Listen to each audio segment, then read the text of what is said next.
don't anticipate any of that today. Any amendments to the motion must be presented in writing, so be ready to do that if you want to make an amendment.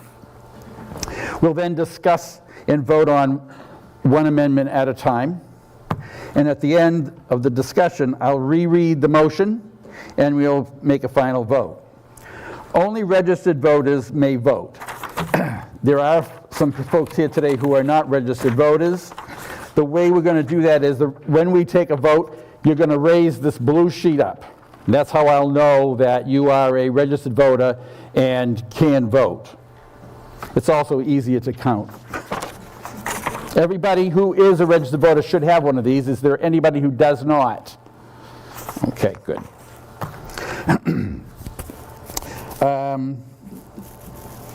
Bond issues require a 2/3 ballot. We don't have any bond issues today. Let's see. Additionally, any 3 voters may request in writing a secret ballot on any article. All 3 voters have to be here, and you're going to make this writing prior to our vote. So if we call for a vote and you feel that you want to have a secret ballot, just raise your hand and say that. If there's 3 people that are willing to do that in writing, we'll do a secret ballot. Let's see. If you have a procedural question, simply call out point of order. I'll try my best to address the question. Any motion made to change the order of the day will require a 2/3 vote. I don't anticipate that. We have what I call a small warrant this year, so it should go pretty smoothly. And by majority vote, voters can overrule any of these rules that I'm stating today. And that has happened in the past. Any questions? No. Okay. We move to Article 1, which is the results of our election. This is the first time I've ever had the results before I got to Article 1. So that is a little different here, if I can read this okay. The results for Commissioner for a 3-year term is Wood McNiven, 24 votes, no write-ins. Commissioner for a 1-year term, Nancy Cole, 21 votes, no write-in. Moderator for 3 years, Robert Ingram, 21 votes, and no write-ins. So those are our results. And I'll give those to you after. Okay. Next. Brings us to Article 2, the Operations and Highway Budget. To see if the village district will vote. Yes. Oh, I'm sorry, Jay. I told you not to have to worry, but I was going to call on you. Thank you, Mr. Moderator. Jay Buckley, 58 Idlewild Drive. Mr. Moderator, as been done in the past, I'd like to make a motion to allow the non-registered taxpayers of the Village District of Ottawa, non-registered voters, taxpayers, Village District of Ottawa, the ability to speak to these articles. Is there a second? Second. Second, okay. All those in favor? All those opposed? It's unanimous. Okay, now brings us Article 2. And I'm reading this article as is because this is the way it was posted, and so therefore we have to start with this article. The amount of money is incorrect. We will correct that after I read this. Okay, to see if the village district will vote to raise and appropriate the sum of $799,134 for general municipal operations. This article does not include appropriations contained in special or individual articles addressed separately. Funding for this appropriation will be raised by taxation. Now, is there a motion for this, please? Somebody move this so we can amend it. I'll make a motion. And is there a second? Okay. Woulda moved, Mark seconded.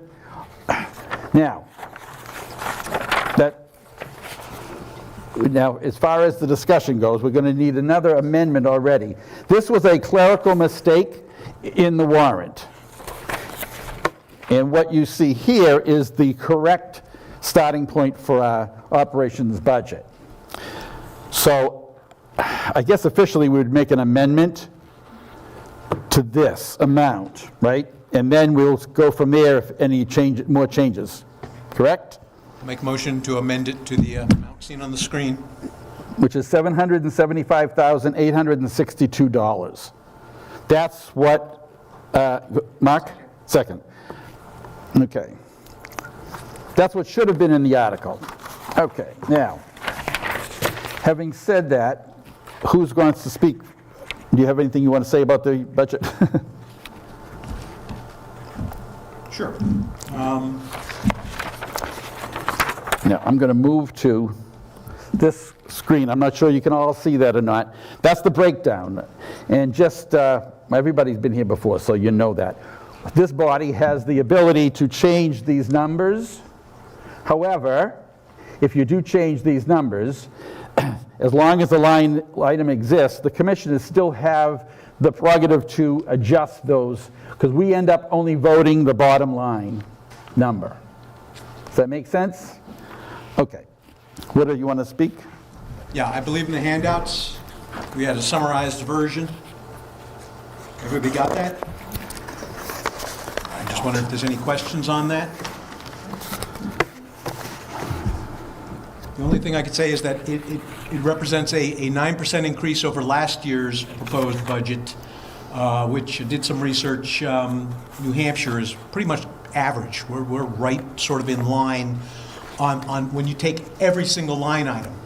We're lower on some line items than New Hampshire in general, like insurance, and higher on some. But overall, when you take a look at the bottom line, we're right in line with New Hampshire municipalities.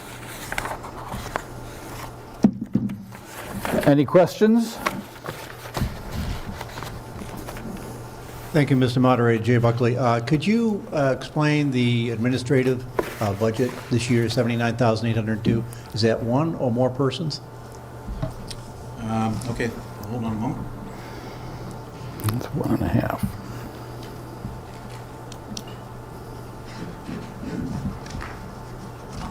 It's 1.5. It's a full-time administrator, part-time administrator. Right. The budget, yes, it's just a little over 1% increase over last year.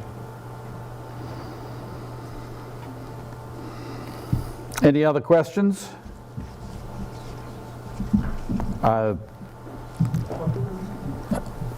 No? We're all good. Okay, are we ready to vote? Yes.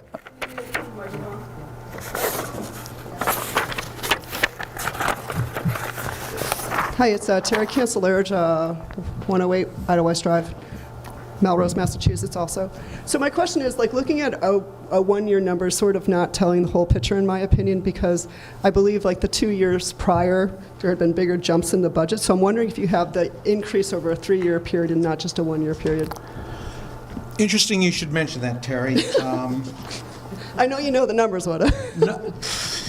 Now you put me to the test here, but let me see if I can cite something that Okay, I'm just, is that's that? from the New Hampshire Union Leader. Yeah.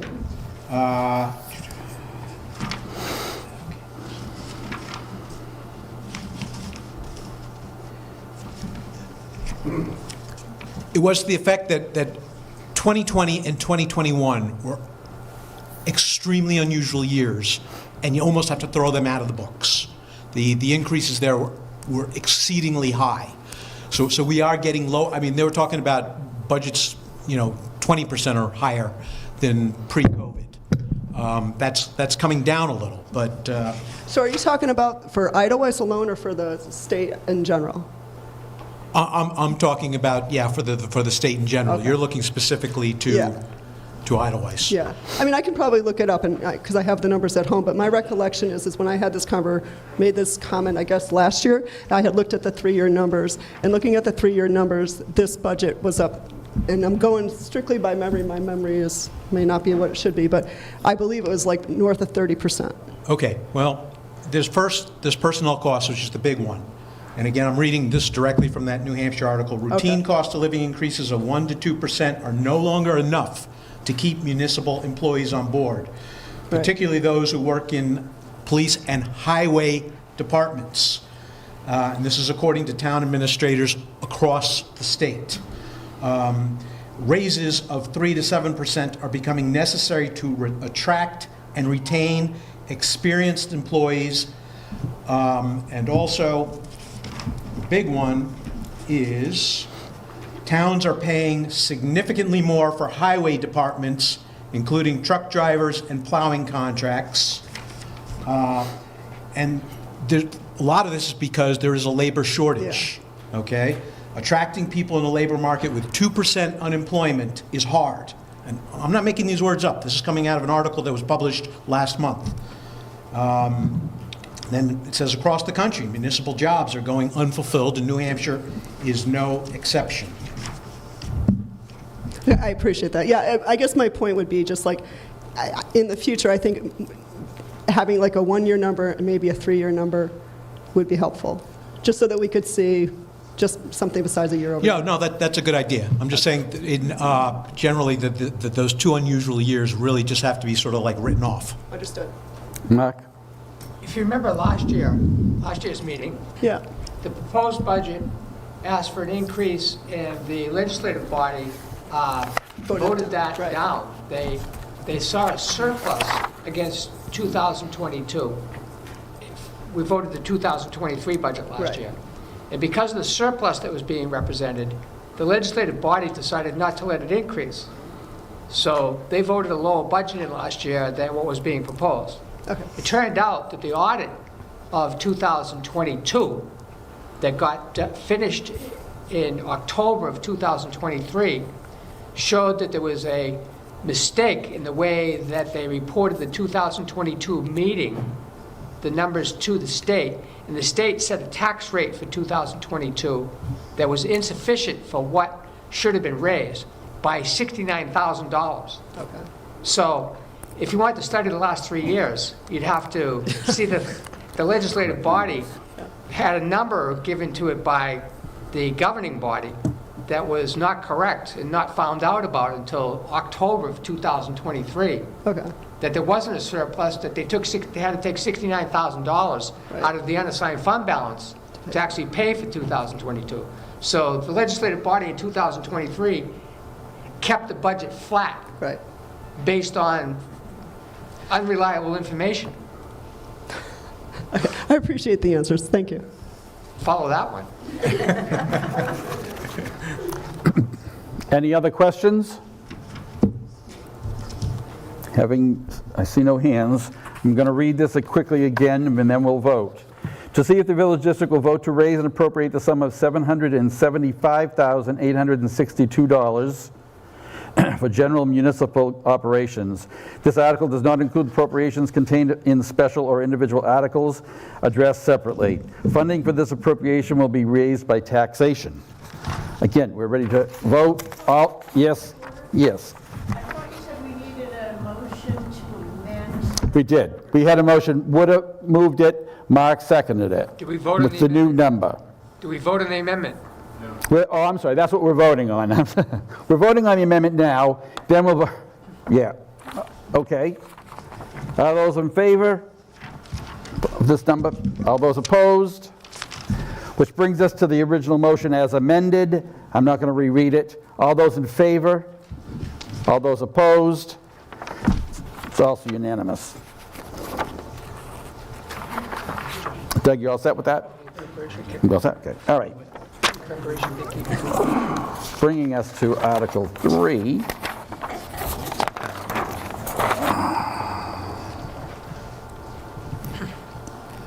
The water system budget. Article 3 reads, water system budget to see if the village will vote to raise and appropriate the sum of $243,229 for general water system operations. Funding for this appropriation will come from water usage fees. Is there a motion to move the article? I'll make that motion. And Mark seconds it. Nancy moves it, Mark seconds it. Any discussion or questions? And again, I have the listing here if you're interested in any details. No questions. Jay? Thank you, Mr. Moderator. Jay Buckley. So this is the proposed budget, and I'm looking at the previous year's budget that was approved by the voters, $213,000, yet the actual expenditures were almost $10,000 more than what was approved by the voters. Less. I'm sorry, less. So is this number sufficient enough? Have we worked at these numbers?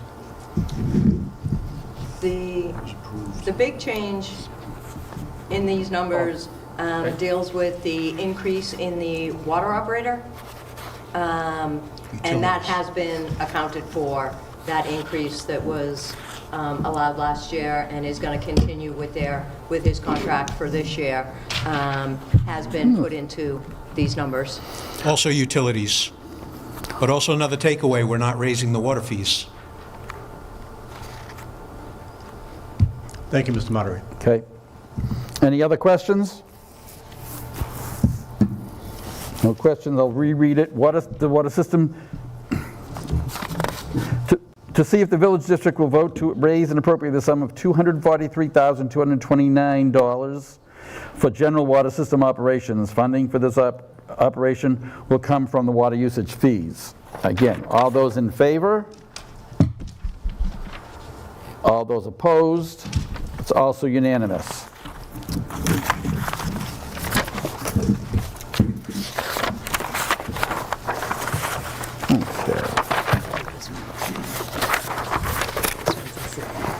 Brings us to Article 4. Transfer to unassigned fund balance. To see if the village district will vote to transfer the remaining funds of $1.04 in the office meeting building CRF to the unassigned general fund and to dissolve the office meeting building CRF. We have a motion to... Make a motion? I'll second that. And Wood seconds it. Are there any questions about this? You want to give it, just explain quickly what this is all about, one of you, please? Yes, the CRF was created with the thought that the lodge proceeds would go into it. That did not happen. So the capital reserve is just sitting there with $1.04 in it. And so it just makes sense to simply dissolve that capital reserve at this point. Any questions? Okay, we're ready to vote? I guess I should reread it. To see if the village district will vote to transfer the remaining funds of $1.04 in the office meeting building CRF to the unassigned general fund and to dissolve the office meeting building CRF. All those in favor? All those opposed? It's unanimous. Okay. Article 5, separation and general release agreement. To see if the village district will rescind and repeal sections 4 and 5 of the separation and general release agreement dated December 18th, 2019, as a mutual agreement with Nancy Cole.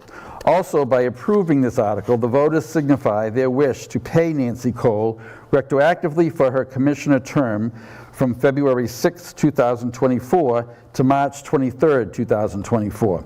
By approving this article, the voters also signify their wish to pay Nancy Cole, if she is elected, to any paid position in the VDOE.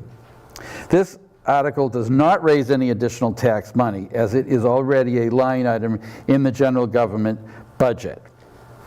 Is there a motion? Make a Mark moves, I'll second. Wood seconds. Do you want to speak on it? I'll speak to it. Yep, go ahead, Mike. Is there a question? Let them explain first, and then you can ask the question, okay? So Nancy Cole was the administrator for the village district for over 11 years.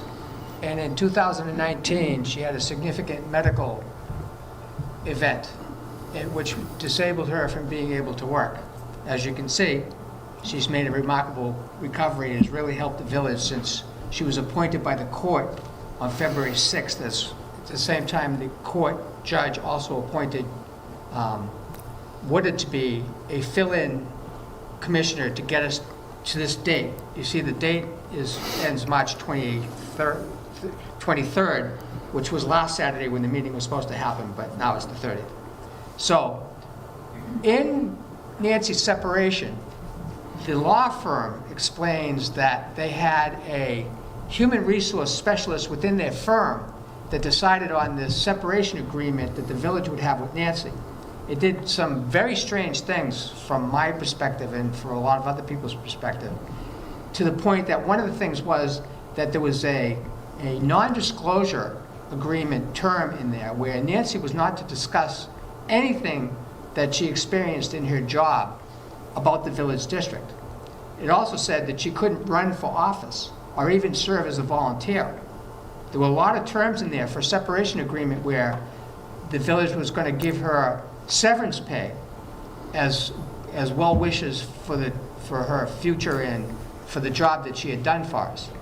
So last year, actually the year before, 2 years. the legislative body voted to allow Nancy to volunteer. They started to take this agreement apart, and faced with what we were faced with in January, having to fill 2 slots, the 2 people that stepped forward to take on this job, which the common phrase is, take on this thankless job, in a really bad situation with these 2 people. So they should be applauded for stepping forward and jumping in, and we can't even tell you what a mess it is. So what this does is allows Nancy to be compensated for what she's already done from February 6th, when the judge appointed her to sit in this seat, through this meeting, and also allow her to get the pay as a commissioner, because the severance agreement that she signed doesn't allow that. And here she is, doing a fine job. I would have to say that would agree there were things that Nancy did in the last 5 weeks that nobody else could have done, because no one else was an administrator for 11 years when we had nobody that had any answers that she came up with. Okay. But before you do that, do we need to make an amendment to be March 30th instead of the 23rd for this? That was my question. That's my question. Right. So does somebody want to make that amendment? Or Jay, hold on. Betsy Ginsburg, 29 Interlochen Circle. We need that. have to write it. Yeah, we need them in writing. We have some paper, Doug. She's changing the date, right? Yeah. Piece of paper? He's got,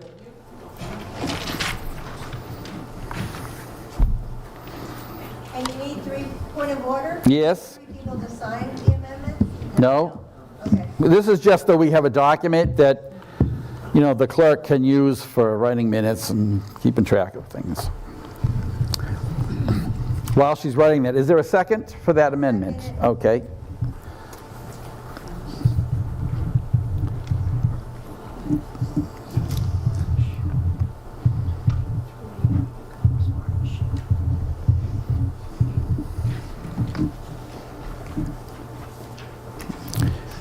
Did you want to speak about it? You're That was pretty my whole clear, right? Okay, all right.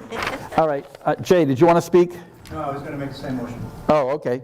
All right. So is there any other discussion? Yeah, I'd just like to add, you all know I'm the new kid on the block, steep learning curve, but I am very, very lucky and grateful that I have Mark, who's been a commissioner before, and especially grateful to Nancy, who's been administrator for all the years. Where I had no clue, she came in after how many year absence, 4 or 5 year absence, and yeah, sure, things have changed, and she had to dive deep to get into things too, but she had a clue, a big clue, much more than I did, and she taught me a lot. So I can't say enough that I really support this this warrant article, that it really needs to be passed. And thankful, and thanks to her. What? Oh, you want to know who seconded? Okay. We're all set there? This is the And- amendment we're voting on now, right? Right. Vote the amendment. Any other discussion? Okay, so we're first going to, we're going to vote on the amendment, which basically just changes the date from March 23rd to March 30th. All those in favor? All those opposed? It's unanimous. Okay, brings us to the main motion as amended. To see if the village district will rescind and repeal sections 4 and 5 of the separation and general release agreement dated December 18, 2019, as a mutual agreement with Nancy Cole. Also, by approving this article, the voters signify their wish to pay Nancy Cole retroactively for her commissioner term from February 6, 2024 to March 30th, 2024. By approving this article, the voters also signify their wish to pay Nancy if she is elected, which, by the way, she was, to any paid position in the VDOE.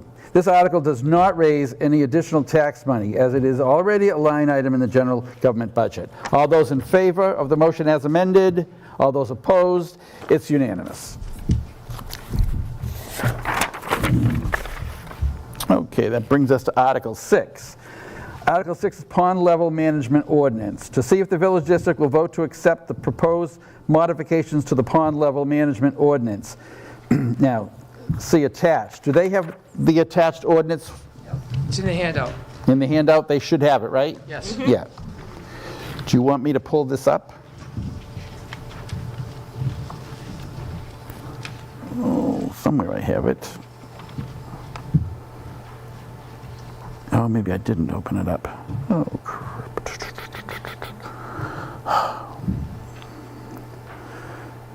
Where the heck am I? Yeah.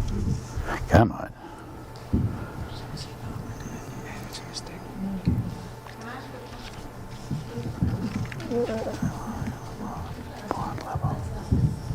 Why am I having this?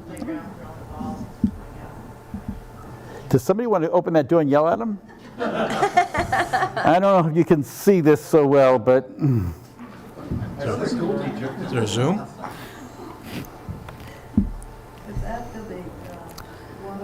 okay. So we have a motion. Mark, I'll make the motion. seconded by, I'll second it. okay, seconded by Nancy. And who would like to speak on it? Speak to it. Mark, okay. Wait, the commissioners will speak first. Yep. First thing, there's a few mistakes throughout this warrant that we'll fix as we go along. The first thing is, on the warrant itself, there's a note after every article about whether the commission is recommended or not. The mistake in Article 6 says not recommended by the commission is 3-0. Yeah. The word not should not be there. The commission has recommended this Article 3-0. Which I took that out on the thing that they just saw. Yep. So we're all set there. Go ahead. Now, there's three words that got left out of Regulations 3.3, where it talks about the lowest pond level adjustment. In Section 3.3, I'm making an amendment to add the words, after it says the lowest pond level adjustment will not be lower than, after the word then, it should say 2 feet above the dry hydrant intake pipe at the bottom of Little Pea Porridge Pond. Okay. So You you- have that written down, so he has that?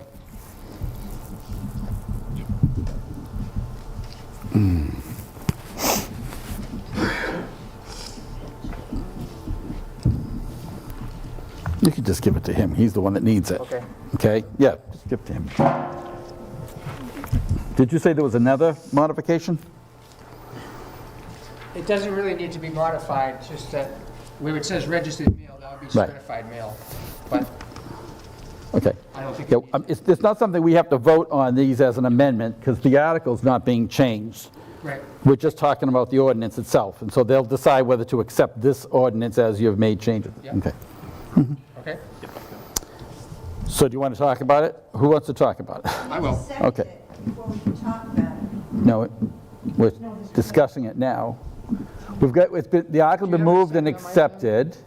Doug, you have a This change in the ordinance is not a change to the article. So it's not something we have to vote on. They're changing so that you're reading the correct information. Oh, okay. And then you can decide at that point whether you want to approve the article. Got it. Yep. Who's speaking So now on I'll it? speak to the article itself? Perfect. Okay. So last year, this legislative body voted to put a new pond level management ordinance in place. And that ordinance basically had taken the management control away from the governmental body, the elected Board of Commissioners, and put it into the document itself, where the document actually said that the control would be by the details of the regulations of the ordinance, and that the main person who could manage what was going on was the emergency management director of the town of Madison, who at that time and currently is Michael Brooks. who's our police, our fire chief, and also our town clerk, tax collector.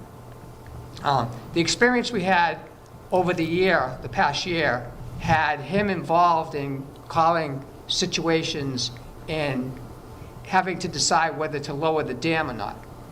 And everybody involved, including Michael, found this not to be the perfect way to be doing things. And there's actually a document that's cited in this version of the regulation that you'll be voting on today, which is the guiding principles, the 7 guiding principles, under the heading of purpose. You'll see the purpose of this ordinance is to ensure balanced pond level water standards for managing Peapodge Pond dam gate levels for all users. And after that, it says the 7 guiding principles of the New Hampshire Department of Environmental Services comprehensive surface water resource management document were followed where applicable for this new version. And if you look at under regulations 3.6, the VDOE Board of Commissioners shall follow water resource emergencies by developing avoidance strategies, which was the DES guiding principle number 7. So the main change that this is doing over what you voted last year was, last year it took the control of the dam out of the hands of the Board of Commissioners and put it mostly on the Emergency Management Director for the town of Madison. This is saying that it's the control of the dam is now going to be put back into the hands of the Board of Commissioners, and they're to develop strategies to avoid emergency situations that had Michael Brooks having to come into Idlewise to look at the situation and say, take boards out of the dam. It gets him out of the business of being the sole person responsible for making a judgment call outside of what the regulations specify for the situation that's happening or about to happen weather-wise to the village. So that's the gist of what this does. The rest of the regulations are specifying things that were just replicated from the previous year's warrant article. Any questions? Jay? Kevin, I'll get you. Thank you, Mr. Moderator. Jay Buckley. It's just a typo, but I'm hoping that at the very end of the ordinance itself, it states the adopted March 23rd, 2024. Because of last week's snowstorm, it's actually March 30th today, and I'm sure that will be picked up when this gets finalized. Thank you. Everybody see that clerical error? Because of our change in... Okay. Kevin? I'll get... Kevin Acker, 5-4 Treasurer. I would like to make a motion that the article be amended in several ways. And I'm going to present you with the written document. I think it's easier if you put it on there. Are we changing the article or the ordinance itself? The ordinance. Okay. I can't show... Oh, I can't show this, so... you. Okay. Kevin, why don't you... I'll bring up the... let's see. Oh, what the hell?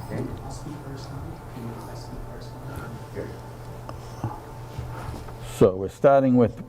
The first thing you want to change is 3.2? Yes, step up to the mic, that'd be great. This is John Kancelarich from Melrose, Mass. I have a house up here. I wanted to speak on it. I actually, a couple things. Wait a minute, wait a minute, before you speak. I don't think they've seen this. Wish we had a copy machine.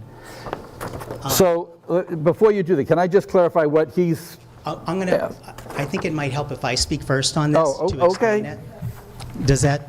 Yeah, lift the mic up, John, so we can hear There you. you go. Does that make... Yes, Okay. okay. Yeah, okay. So just John Kancelarich, Melrose, Mass. Have a house here. And I've been an advocate for protecting the ponds and lakes and wildlife here for many years. I talked to the New Hampshire Dam Bureau, Fish and Game, Loon Preservation Committee, and facilitated even a biologist from the New England Aquarium to come speak to the commissioners about pond level best practices. One thing I was concerned, even just to start with, is this policy was never brought to a public hearing so people could actually talk about it and debate. And two is I wasn't able to speak with you. I know I asked to be at the VDO Commissioners meeting to speak at it, and I was not allowed to. So that's why I'm here, and that's why you have these packets to discuss what is happening here. If you look at the first page, kind of what I feel is, my concerns I have, the first page defines it with their current policy that they have, is number one, this proposed policy is harmful to the fish species that spawn in early spring and also creates large fluctuations in the spring. Rainbow trout, largemouth bass, pikes, sunfish, common shiners, and including, we have in our lakes a threatened fish species, the bridal shiner. It's been reported and noticed on Middle P Porridge Pond.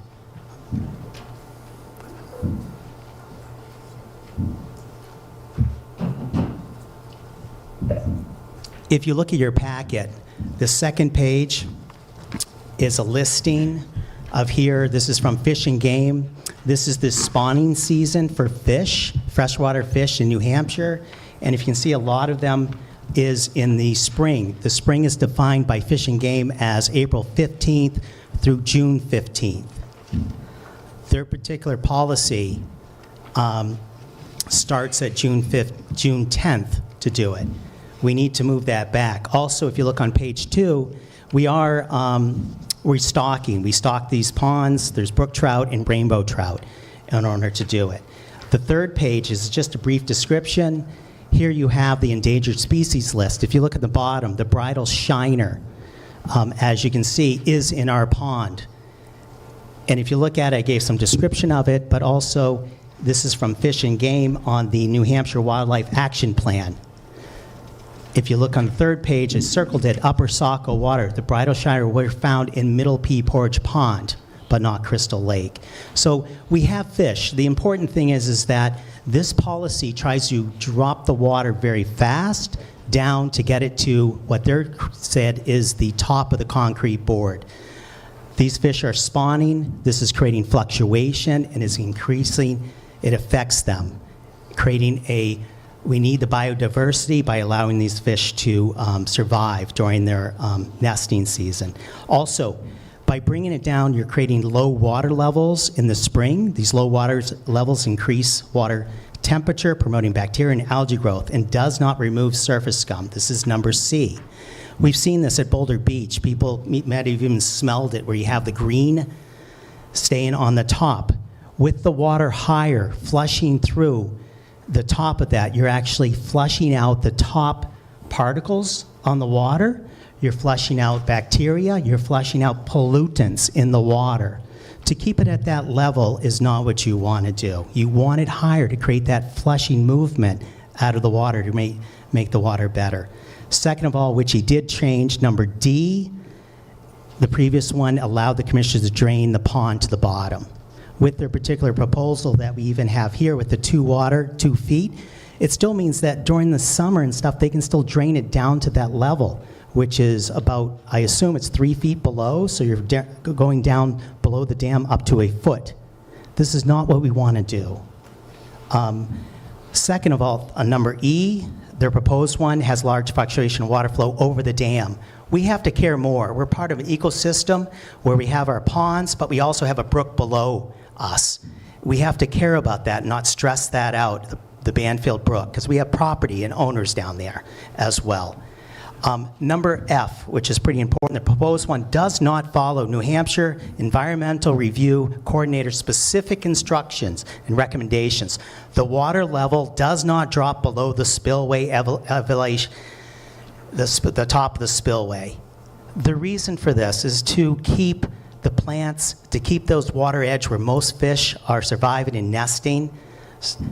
They're keeping it right now. They're dropping it to the lowest level it should be kept at. That's not what we need to do. So lastly, by just dropping it to the top of the concrete spillway, it doesn't take in consideration for drought conditions. Last year, rainfall was the second highest recorded in the Mount Washington Valley. However, 3 to 4 years prior, drought conditions. Drought conditions will happen. What I've done is I included here, we'll go over a couple things. I've included we've monitored the dam, the level of the dam, how the water reacts with rain. This is the key to running a dam, is to monitor what its level are and how much rain affects the height, how it raises and lowers in the dam. This is the true data that we need. Second of all, you take that data, and I've included and compared it to water tables. This one says North Conway. We do not, the state of New Hampshire does not take rain indications and monitor it in Madison. I took 3 around. I included in this one just the North Conway. Big thing you can see, if you look at the last page, it gives you per year of rain. This past year, we had 65 inches of rain. Not common. It can get down to 40, 45, 50. So there is less rain. This year is not the best indicator of what we need to do. Lastly, to show people a little bit of the general cycle of a pond and lake, is I included this from Winnipesaukee. What it shows you, if we look through it from January, February, the dates are on the bottom, it shows you we need to maintain as high water level as safe in our area, because over time, after summer, when spring's done, summer hits, even the state of New Hampshire, we get steady rainfall, it decreases. Number 1, evaporation from it. Number 2, the trees and plants around the lake and water tables are low. They take a lot of water. So there's less runoff into the lakes and ponds. So this, with all this information we talked about, we came up.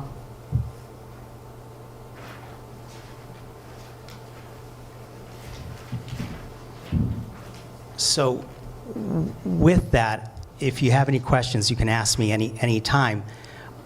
I come up with what I believe is just giving a proposal to you that you can review. You are the residents, and I'm looking for your approval, hopefully, for this dam policy. It takes into account exactly what he was talking about. If we look at it, I'll go over it real quick. This is the one-pager. This is the proposal. I've taken it, and we added remove lines as well as add lines. If I go down through, the authority, number 1 stays the same, number 2 stays the same on purpose and follows the purpose that we have here. If we go down, as we go down, 3-3.2, pond levels kept as close to the top of the concrete dam as possible from June to October. First of all, dates should be from October 10th because of the spring fish that we have nesting to October 10th.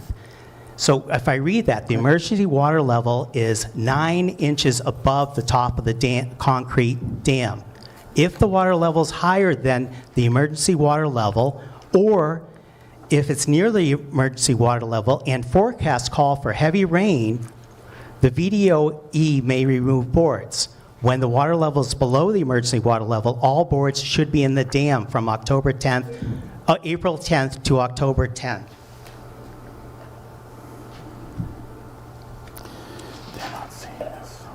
What this does is it sets for our fish and all the creatures in there ability to do it.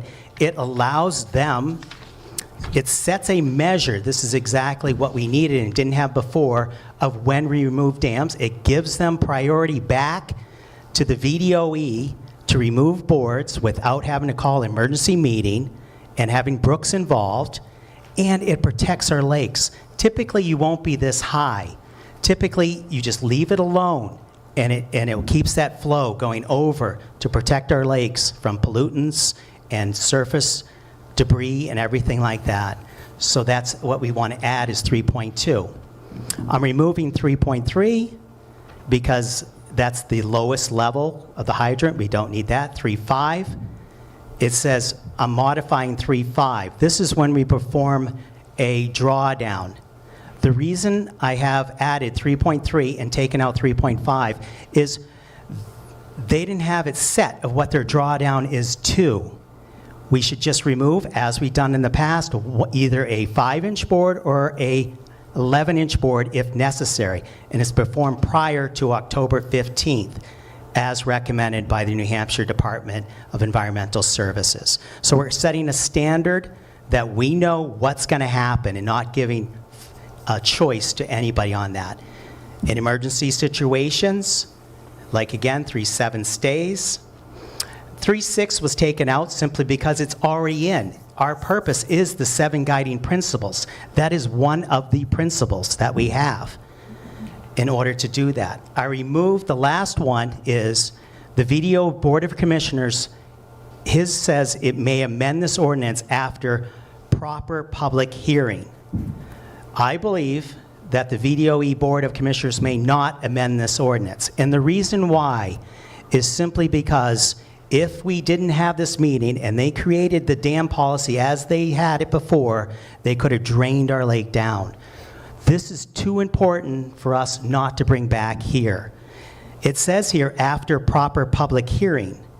What that implies is we have a public hearing, but it does not imply what we say at a public hearing is put into the document. They can still choose to put whatever they want. They can have a public hearing and then choose what they feel they should do for a policy. The dam survived last year. We had some problems with it on the level of when to draw.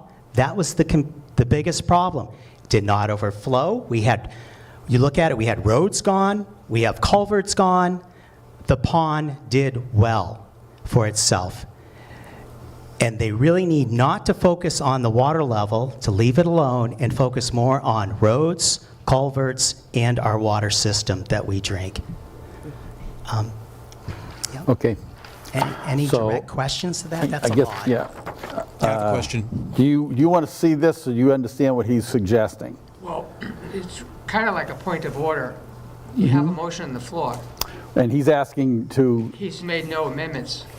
Actually, that's where Kevin Eckert comes in. Kevin made a motion, and basically what he has described is what Kevin gave me. So Okay, and that's to change the ordinance. we're going to vote to change everything he just said.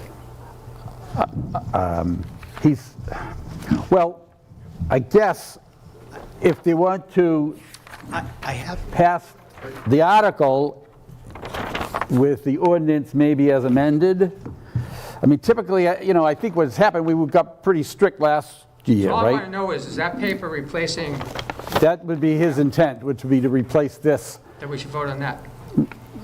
correct. Right, so the article would still be the same, it's just that we would be changing this. Right? We still need to vote on it, I think. Yeah. Right, oh, I understand that. I have given everyone a copy They too. have, so you've seen copies of this as well? Oh, okay, all right. Did you have any comments? I have some questions. John, Yep. John, I know you and I have talked about this a lot. I'm just, on your ad 3.2, where did you arrive at the emergency water level is 7 inches above the top of the concrete dam? Yeah, what happens is, first off, is based on the data that actually you collected at the dam, we know that we are able, when we take a board out, that we can regulate it. We can drop it 1 inch to 1.5 inches a day if we want to. So we can regulate it to protect people here and protect the property that people have. The 7 inches is for drought conditions as well. So the fact is when you leave the boards in and the rain, based on past data that I've had, is you lose about 1/2 inch a day is how it goes down. If you do not have sunny days, no rain, you lose 1/2 inch a day. So that gives us about 2 weeks of reserve before we actually lose and get down to the dam and lose that flow into the grate. So you're now looking at just a smaller part. So it's 7 inches to control, to allow us for drought conditions. Okay, now, I haven't reviewed the data. Yeah, I'm guilty. I took a lot of measurements over the year and gave them to John. But as I recall, before the 2 major weather events that we had that took out a lot of the roads, the water measurement at Little P Spillway was, I think, around 3.5. And by the next day, it was above the measuring stick. which was a little unnerving because everybody was like, oh, what can we do? What can we do? And Mike Brooks and all that stuff. Never mind, it happened. We know nothing serious happened there, but nonetheless, it should have never gotten above the stick. And I thought you and I discussed that a more comfortable level would be about 3.5. And also, you'll recall that Steve Doyen from the Dam Bureau Yeah. recommended that we, when in conditions like this, pull the boards until the water gets down to the level of the concrete riser, then put the boards in when these major weather events are expected to happen. Can you speak to that? Absolutely, absolutely. First off, Steve Doyen was not speaking for the fishing game. The fishing game's recommendation is never to go below that. So you need to keep that buffer level in order not to go below that. Steve Doyen looks at it, and what's going to happen in normal conditions, you might start getting down to there if we don't have rain. You can't put more water back in. You can only take water out of the lakes. So with that measurement, you're talking a measurement. How high is that off the concrete structure? See, that's that measurement of 7 inches. If you look at the whole stick, that puts you basically what, about 15? Is it 15 inches above the dam, the stick? You see how there's a correlation. I'm saying 6 inches off, and you're using measurements on the dam. Yeah, There's a difference. I'm You see- using the base as see what I the mean? top of the concrete That's what's riser, not the actual. I think that's what's confusing here for could you, be. is the It fact could is you're looking at that instead of looking at inches. The reason I chose inch off the dam, because if that stick ever lowers or raises, if it moves, you can still go back to measure exactly what it is. I didn't want people moving the sticks. But yes, this gives you more than enough freedom to actually control for those. Also, if you look on that 6 point, we are allowing you to look at rain. If you look at forecast calling for heavy rain, you need to take action. That's in here. So when there's heavy rain, you can predict, they're going to tell you, the state does notify people, and people know about it with heavy rain. You can drop the boards before that heavy rain in order to actively... Right, but here's my question, and I concede you're the expert because you've been looking at this, but again, like I said, as I recall before the major weather events, the stick was about 3.5, and it went over the stick 24 hours later by a couple inches. So, Yeah. What typically... but let me just ask, you're a mathematician. Yeah. If we as commissioners were facing a major weather event coming and the water level is at, let's just call it 3.5, and we know that it's going to go above the stick, how much time do we need to pull the boards to get it down to a safe level so it won't rise above the stick? It's still a safe level. Your dam did not purge, your dam didn't go anywhere. Information, please. I'm sorry? You're talking one language. Yeah, and exactly. something You keep If throwing... you want some information, I can interrupt. Sure. Is that okay? So you're saying 3.5, I have no idea what a stick is, I do understand it. Can we have clarity that you two are talking the same language? I don't know that. Yeah, that's been the biggest thing. And what typically happens, here's how to look at it. When you look at the data, we're getting, based on big storms, we usually double what it is. Your height can grow double what it is. 2-inch rainstorm over a 1-day period gives us a 4-inch increase in the lake. We got about 11 inches on one of those storms. When you look at your data, you got, that was over there was 2 big storms that hit together on that. What happened with that? And so what gets that, it doubles. So your 3 inches is 6-inch growth. So it did not go 11. The 11 is over a week when it went up 11. So I'm not seeing that. What I'm seeing is, based on the data, it doubles what the is. As far as the state goes, I had them, and I sent it to you, that they can handle a 100-year storm, provided you just have a foot before it goes over. Okay? So the foot is over the embankment of the road. That's the true edge of the dam, is the road. So it has more than enough, based on state, to handle a 100-year storm. Mark? Does that make sense? I'm just concerned. What's that? Yeah, Mark has the floor right now. Where the stick is, or where you're Ma- talking about. Excuse me. Oh, Mark has the floor right My now. concern is the idea of pulling boards out of a dam that by regulation is going to be overflowing the top of the cement, and we happen to have the DPW employees here that actually have to go out onto that dam, physically go out over the grate and pull these boards out. I don't know if you've ever seen what kind of forces the water has when it's overflowing that dam.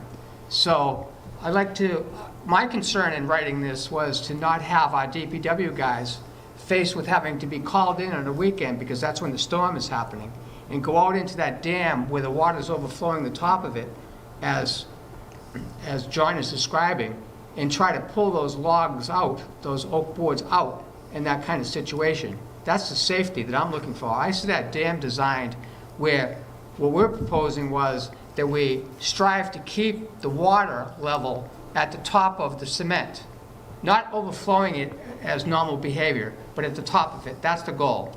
We have the minimums that we would do a drawdown if we had to draw the ponds down under an unusual circumstance, and that was just to say we were going to make sure the fire hydrant worked no matter what.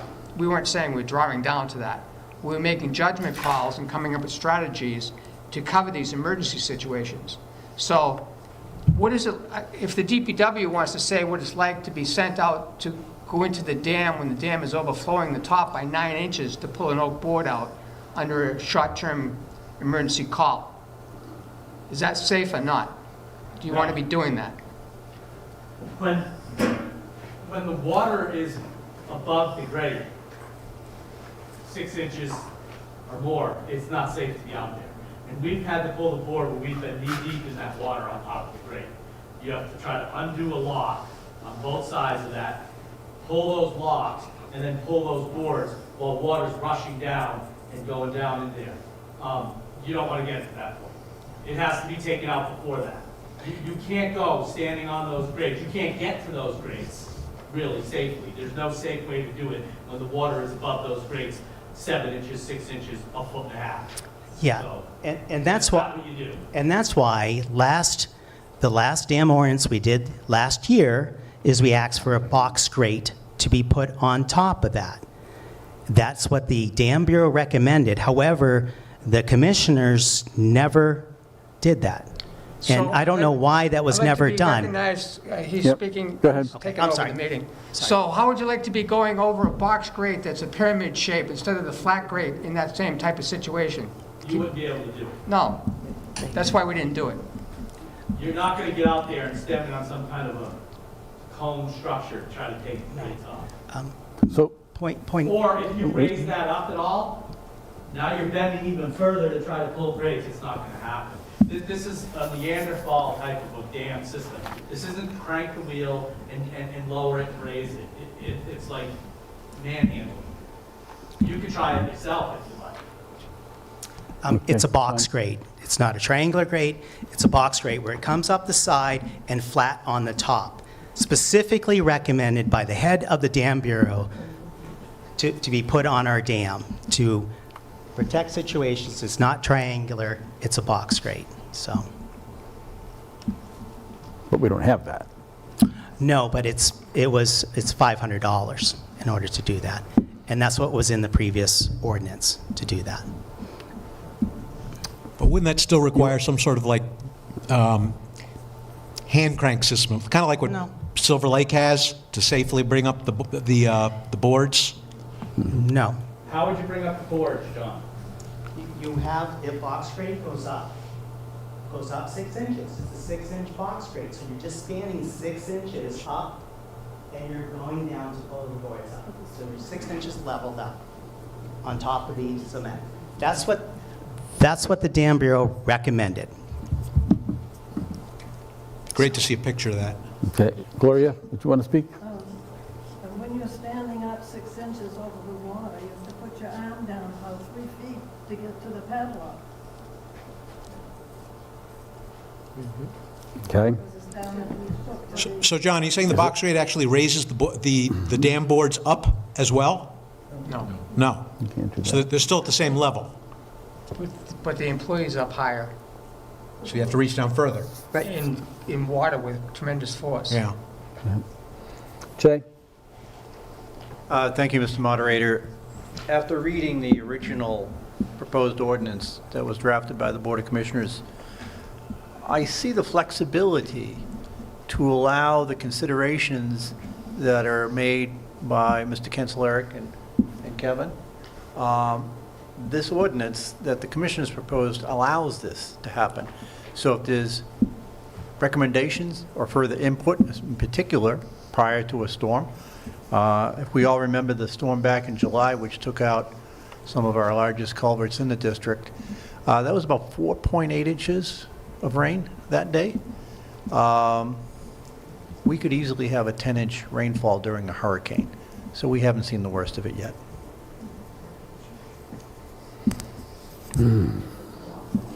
I see a hand in the back. Mike Dolan, 38 Oak Ridge Road.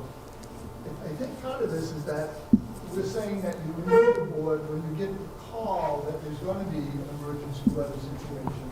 You do it ahead of time. You don't do it when the water is already, up a foot and a half. Right?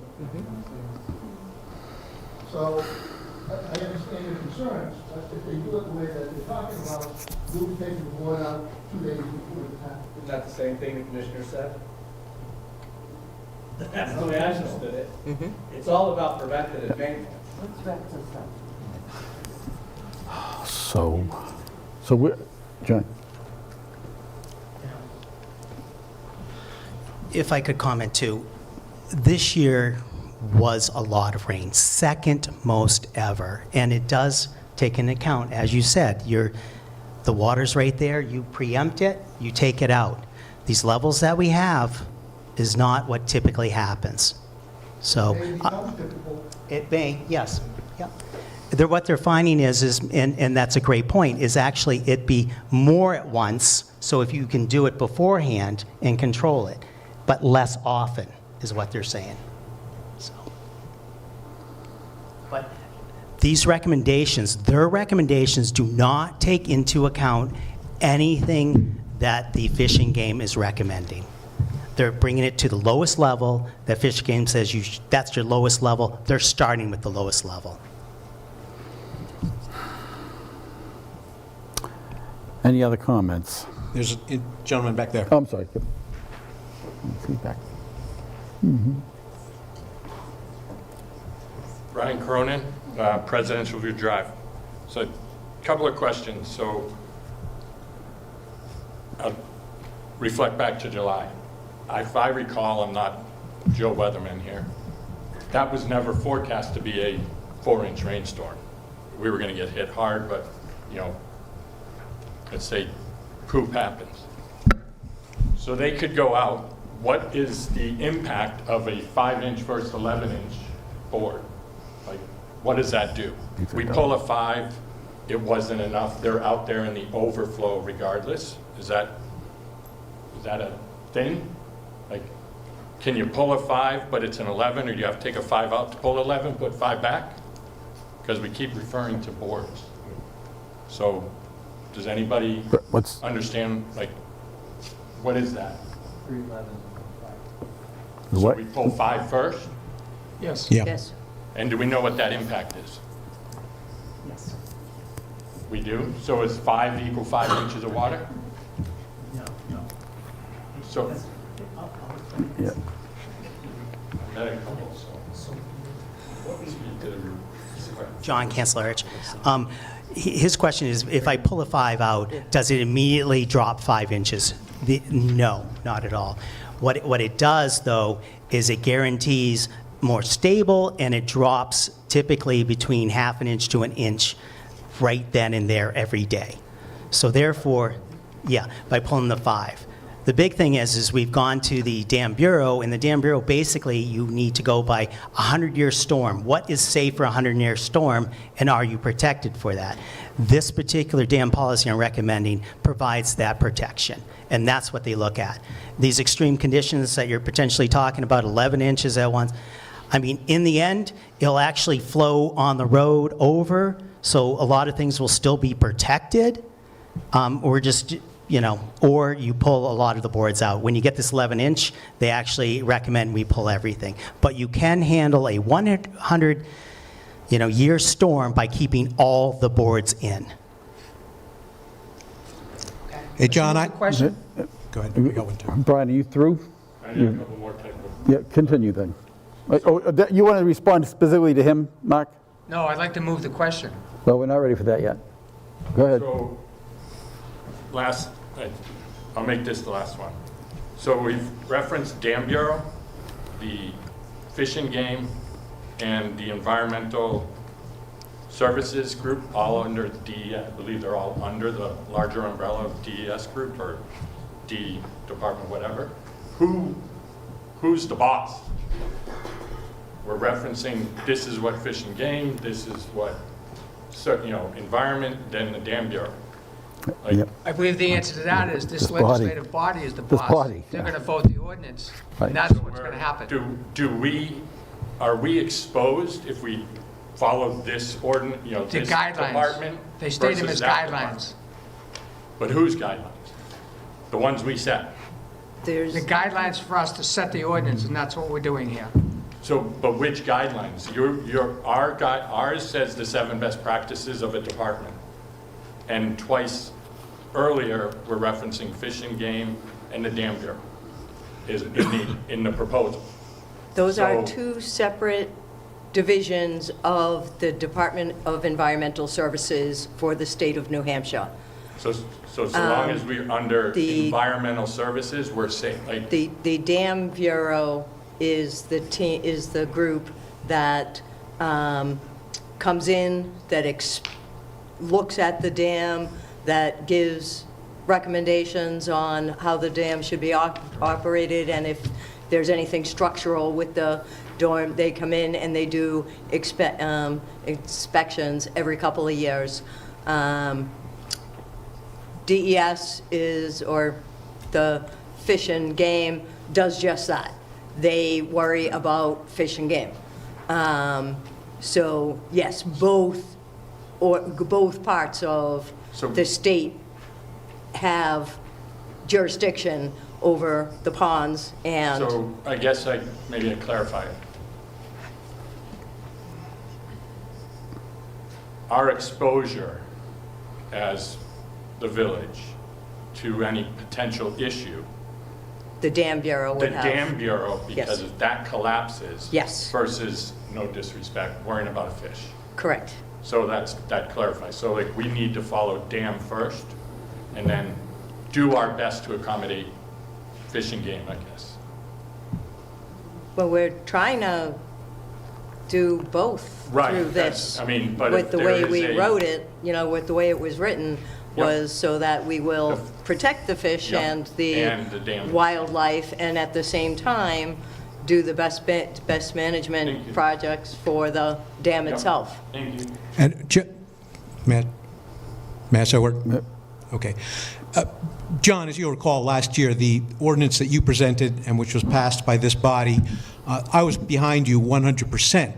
But that's because I was sick and tired of a former commissioner who had a personal agenda, who drew the dam levels down so low that those of us who lived on Big P, Kevin, you, me, we all witnessed the impact on the wildlife. The frogs went away, the fish population declined substantially. We saw it.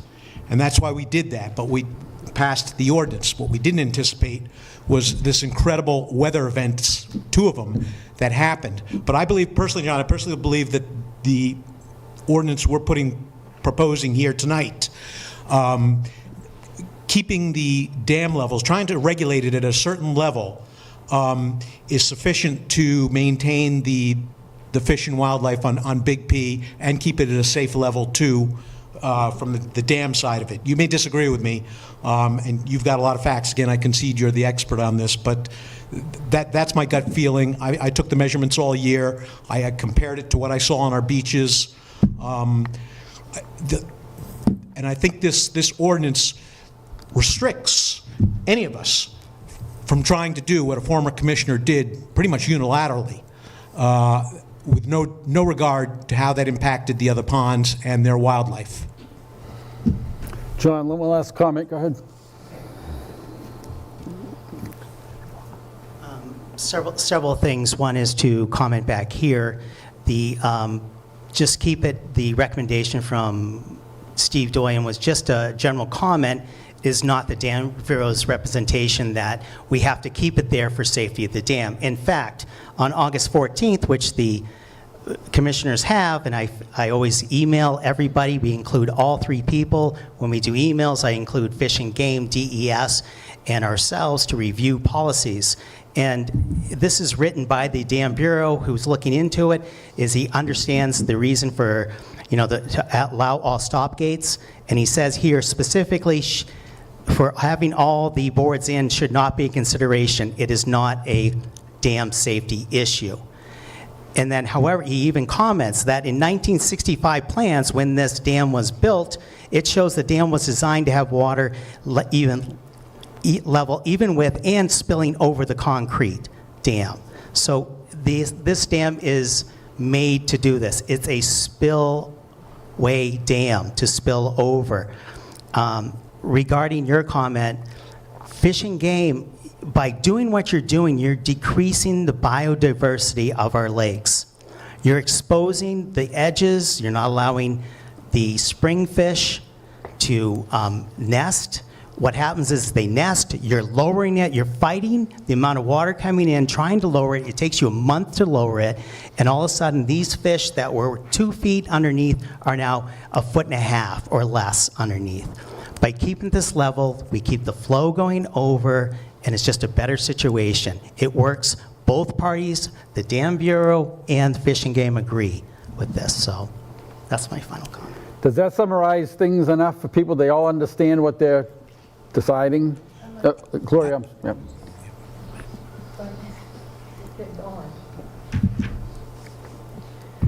Gloria Aspinall. I live at 68 Idlewild Drive. Can you hear this okay? And I think both the commissioners and comments in the audience were very good. I think it needs to be summarized together, merge somehow and take good points and bad points from it. I've been talking about being proactive for 2 or 3 years on that dam. And I agree that it isn't good that all the water goes to a small outlet.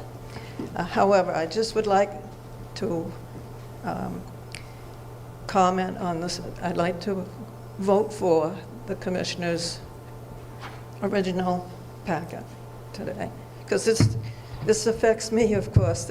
Last September and August, I was almost flooded out I couldn't get any boards pulled, and it was too dangerous.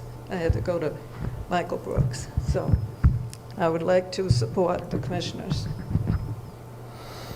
Okay, can we summarize a bit? Joy, help me out here. Basically, both proposals gives the flexibility on emergency cases so her house won't flood out, correct?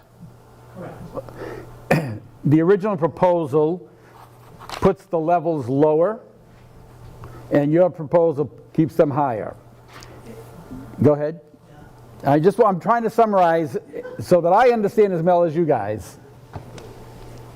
Mine keeps it like everyone's like, oh my God, it's so high. It typically won't be that high. You're just letting the dam do its job and be a spillway.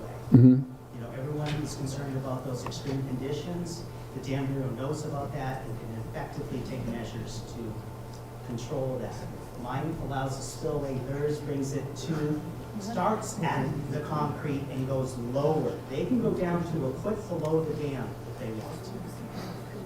At the concrete structure, they can go a foot below the concrete structure. Mine allows it just to naturally work. So, John, during the summertime when we have some serious weather, and what would you consider a point at which the commissioners should start pulling boards? At what level on that stick, even if there's no major weather event forecast in the upcoming week? We have to be proactive at some point. If it's above that 7-inch, you pull. If it's right at the 7-inch, you pull. You're able to control that. That's a set.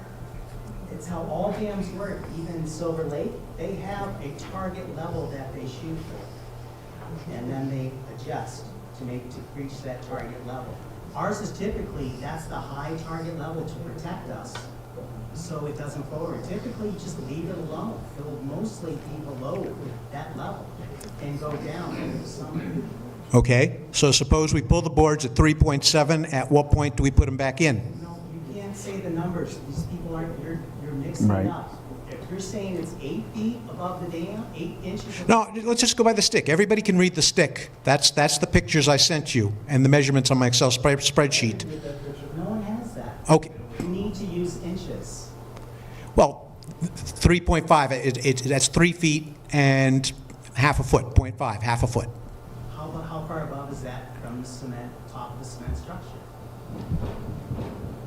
What's the bottom of the stick? You have to measure somewhere, and that's all we have at the moment. It's the only way we can gauge it. Yep.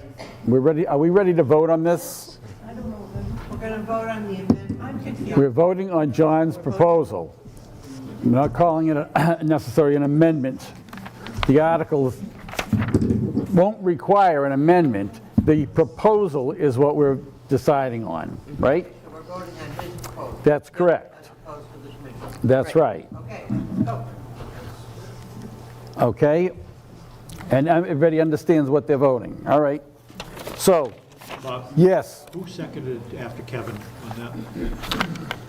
Did we have a second? No. I don't think we did. I'll Well, second it just so we'll have discussion. Well, we had all that. I think, yeah. See, I'm not officially, the article is not being amended. What you're discussing now is the ordinance itself. Right. So they've got a proposal. Karen handed it to me. I think John really tried to clarify with everybody what the changes were. You've got copies of those changes as well, correct? Okay. So now, are we in favor, of all those in favor of the changes proposed? I can't see it. Nice and high. 1, 2, 3. Yeah, so we would be in favor of John's versus, Are we allowed to make an amendment to John's? Not at this time. we're not amending, we're changing the policy, okay? And that's the ordinance. That was 5 people for it. Which is what you were doing, right? But the article doesn't specify. The article says as attached, right? Okay, yep. So now he wants to change what's the attachment. So, we haven't voted the article yet. We just wanted to see what we're working on. Are we working on the proposed changed ordinance? All those in favor? Keep it up high. 1, 2, 3, 4, 5, 6. I see 6. All those opposed to the change? 1, 2, 3, 4, 5, 6, 7. I'm abstaining. All right. Let's do this again because it's. We can, yeah, absolutely do it again. All right, I'm going to come around. Those that in favor of the proposed changed ordinance. 1, 2, 3, 4, 5, 6, 7. I see 7 blue slips. Now, those that are opposed to the change and want to keep it the way the commissioners have suggested. I see 1, 2, 3, 4, 5. I see 5 in the audience. 6, 7. So I have to make the decision.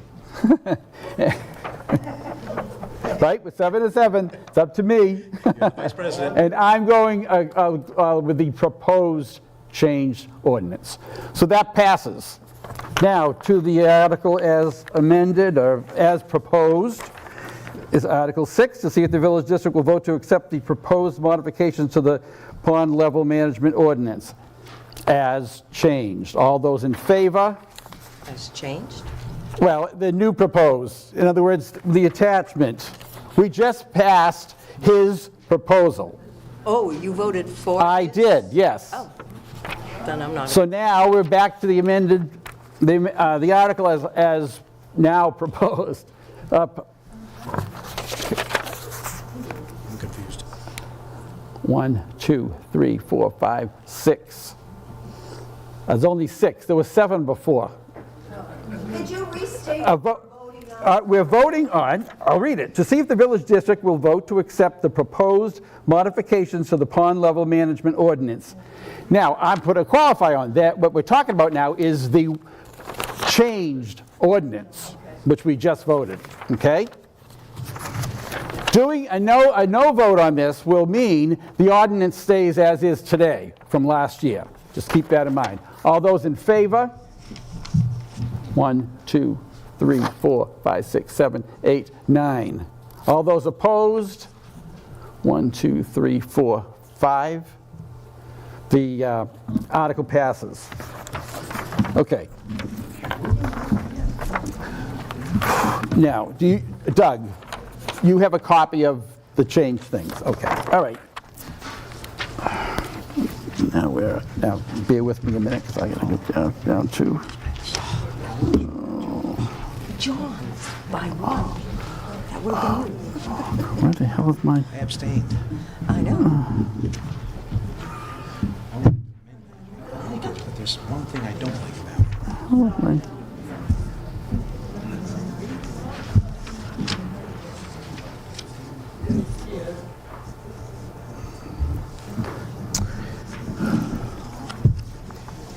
Okay. Okay. Article 7. To see if the village district will raise and appropriate the sum of $70,000 to replace and upgrade the existing failed culvert on Grissom Road per engineered design to permit reopening of Grissom Road. As you can see, I'm not sure what your sheets say, but the board is not recommending this. Do we have a motion? I'll motion. Mark moves it. Second. Nancy seconds it. Do you want to speak to this, Yes. Mark? We have a situation with a road on the southwest side of Idlewise. It's the first road, if you're coming from the transfer station, Boulder Road, it's the first road you can take a right into to get into Idlewise. So it's a significant road, and it is because it's an entry road for those people that live on the southwest side of all of Idlewise. We voted against this article because there was confusion about a quote that was done by the previous board in an effort to get numbers to FEMA, because this road was damaged severely during the July floods of last year. So this is kind of like just asking the legislative body for their opinion. And I don't want this to take a long time. There really isn't a good answer for this. This warrant article was one of 3 quotes that were done.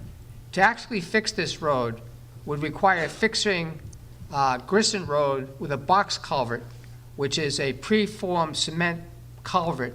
In this case, it was specified by a previous design to be 12 feet wide and 8 feet high. I need to see a show of hands of people that are familiar with Grissom Road and this culvert that is gating water that rushes down the mountain from Colby Hill, and that this road actually was built across a ravine where this water flowed. We have a culvert down 15 feet from the road. How many are familiar with Grissom Road know what I'm talking about?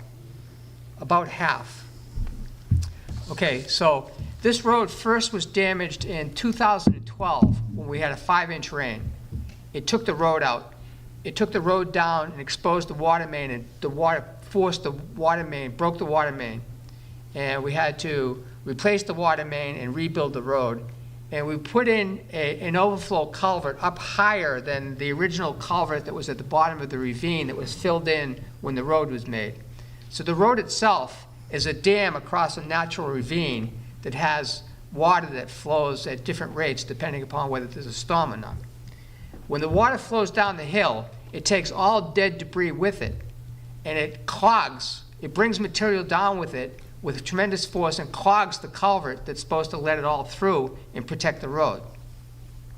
On top of that, sometime since 1964, when this road was built, the culvert has had inserts put into it that reduced the size of the original culvert. So in 2017, 5 years after the original storm wiped out this road and the water main with it, we had DuBois and King, an engineering company, do a design that was submitted to the state. The state has given us a letter of, what do they call it? I forget the term of the letter, that we weren't in compliance with what was needed to keep this road safe. Deficiency, letter of deficiency, and that's on record. The state approved the design from DuBois and King to fix this culvert. The prices that the engineers thought this would cost would be $500,000 to fix Grissom Road. It would also have to change the culvert system that's the next road down in the same ravine, which is Bergdorf. That also got damaged by both storms, the one in 2012 and the one that just happened in July. That one was estimated to cost $400,000 by the engineers who designed this thing in 2017. When FEMA talked to the previous board and said, can you give us some numbers of what it would cost to fix both of these drainage systems so that we don't have to worry about these roads getting damaged by this stream that comes down this ravine every storm. So they had a local contractor do an estimate of what they would charge, and they didn't do it against the details of the design that we paid for in 2017. By the way, that design cost us $15,000 and has been sitting in the dock in a file drawer since 2017, only to have the storms happen last year that took the road out again. One of them was just to reseat the top culvert that we put in for emergency overflow, just to reseat it, take it out and put it back in and reestablish the bed that it was in. That's how this warrant article got its $70,000. That was just $70,000 just to deal with the top culvert, not the one that's the problem at the bottom of the ravine. The whole ravine would have to be dug out. The brook itself would have to be under control of the construction company to make sure that we weren't sending any eroded material down into the rest of the water system while this construction went on. The new quote was for $600,000 for Grissom, and for a box culvert that wasn't specified to the size of the 2017 design that we paid $15,000 for. So I don't know if we would get a 12-foot wide culvert that the state has approved, box culvert. So here's the situation. The culvert itself, since the storm, since the road was rebuilt, the water main was put back after the July storm, the original culvert down 15 feet at the bottom of the ravine now has made a hole in the middle of the gravel road of Grissom. That road has been closed since the sinkhole first appeared. The engineer looked at it and said, the bottom culvert, the original culvert that was put in place in the 60s, is now rotted at the top, and the material of the road has slowly fallen into the hole in the culvert 15 feet down, where there's a hole that rises all the way up through the 15 feet of road and is now making the road impassable. So to fix this the way the engineers designed it in 2017, looks like it's going to cost $1.2 million to put a box culvert in on Grissom and put a box culvert in on Bergdorf. So the engineer says, either you put in these two culverts at these costs, or you close these roads. And in his letter to us, he was saying that emergency services probably isn't going to like these roads being closed because it's one of the few accesses off Route 113 to get into Edelweiss. People would have to either come in the first part of Grissom Road and go on to Bergdorf and go around where the closure is at the far end of Grissom, away from 113, to get to the other side. Or come in Edelweiss Drive, come down Gretchen to get to that section of Edelweiss. So it looks like we're going to close keep the road closed.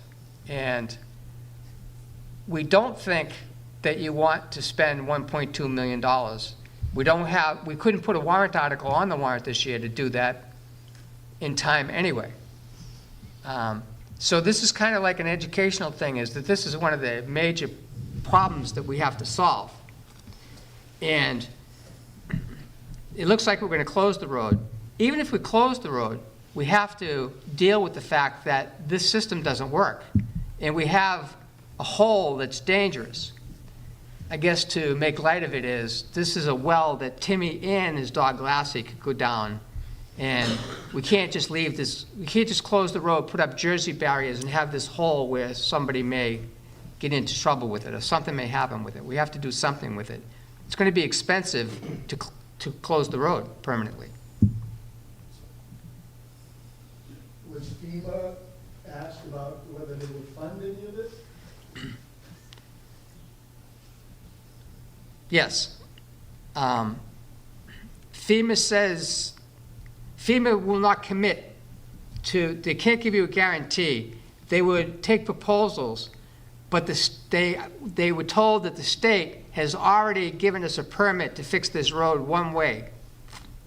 And the engineer is saying your choices are to fix the road the way that the state has permitted you to back in 2017 or close the road. So FEMA says, they're just hearing about it over the phone in conference calls. They said, we will look at possibly funding something if we think that it's cost effective. I don't know what that means. Okay, it's 1.2 million. Is that cost effective? We didn't get an answer on that. So FEMA, the way FEMA works is they tell you to submit applications for reimbursement. The first thing, one of the things that's for sure is if FEMA said, we will reimburse you for this, you still have to raise the $1.2 million and do the project and submit to them the bills for having done the project, and then they will decide whether they reimburse you or not. They will not pay for it up front. They will not say, yes, we're approving these designs, here's the money, go and fix this. They don't do it that way. It's quite a dilemma. Any other questions? Questions? I understand the aspect of the first responders and the need to get to that, but we have done an actual traffic study of how much traffic this road gets? Nope. On an average basis, because, and the culvert on Burnstock is still in place, right? It hasn't failed totally? Our highway department fixed the culvert as it was. The engineering study done in 2017 says that culvert is not big enough. So the purpose of the vote today is, what I'm hearing is, so $70,000 is good money chasing that. We're not asking, we didn't recommend you doing that. We just needed something on the warrant so we could have this discussion, so we could tell you what we're faced with. And if there's any questions that give us an idea of direction that you think we should take, and we expected somebody would ask questions about FEMA, so I was prepared to give you answers because I confirm with FEMA everything that I said, because I didn't want to make any representations like FEMA is the answer for this, because FEMA is not the answer for this. FEMA says we will consider reimbursing you, and we will extend the amount of time, if you request it, up to 30 months from the storm. So they did buy us some time, is that we could have a meeting next year and decide to raise the money. But the engineer is saying, we asked the engineer, because the highway department was asking us, is it possible that we can put a bigger culvert, like a 5-foot culvert, but not a box culvert in there? And the engineer is saying it's either the box culvert or close the road. And if we close the road, we'd have to fix the hole. We'd have to, yes, we'd have to make it safe. Yes. Possibly even take everything out of that road, they filled the ravine, and make it, restore it to its natural prior to 1960s when the thing was built. And that, I think that's still a lot of money to do that.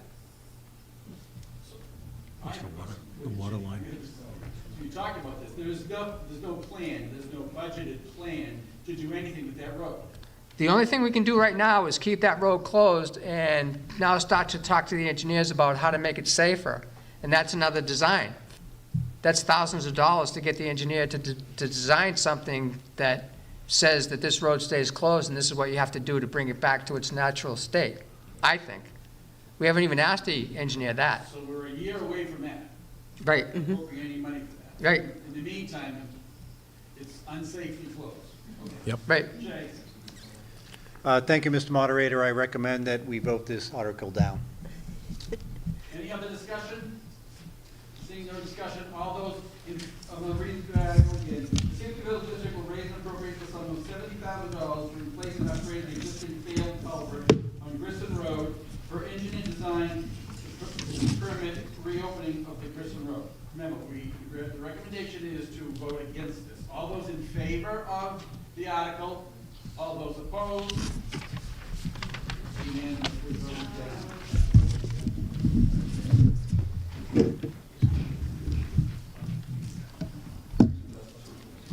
Article 8, no pressure zone. The Safety Village District will raise and appropriate $25,000 for an engineering study, design, and bid package for an upgrade to the Como pressure zone. This appropriation is funded by the water user fee. Is there a motion? I'll make the motion. Second. Nancy seconds it. And who's going to speak? I'll speak to it. I will. Doug Prescott made a couple of slides for this. This is the one you just brought, right? No, this is Not me, no, mine's a different one. Oh, okay. Here's the first one. So Doug Prescott did some extensive research into the databases and came up with these numbers to show you, this is just to give you background information about the water system that we have. And you see that we have 487 customers and 28 private wells. There's 544 properties without water. Those are vacant lots. So that's just general background information. If you get to the second slide of this is actually Como.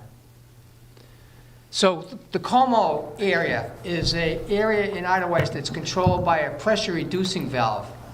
Because Idlewice has elevations that start around 500 feet above sea level at the DPW1 garage and go up to 1,200 feet at the top of Oak Ridge in elevations at various pump house stations all the way up, we have to have pressure reducing valves because the pressure of the water coming downhill from the tanks that are up high at Rhineac and the Summit in particular are tremendous pressures.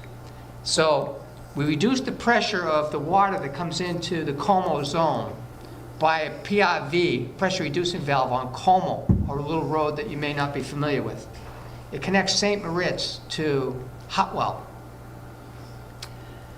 All of the water that comes into the Como zone, and it is defined by the roads Hotwell and Burn and Sarnon and the houses out on Route 113 and Barden Road, that whole area, if you can picture it, is regulated by the Como PRV. Therefore, it is the Como zone. All of those houses, of which there are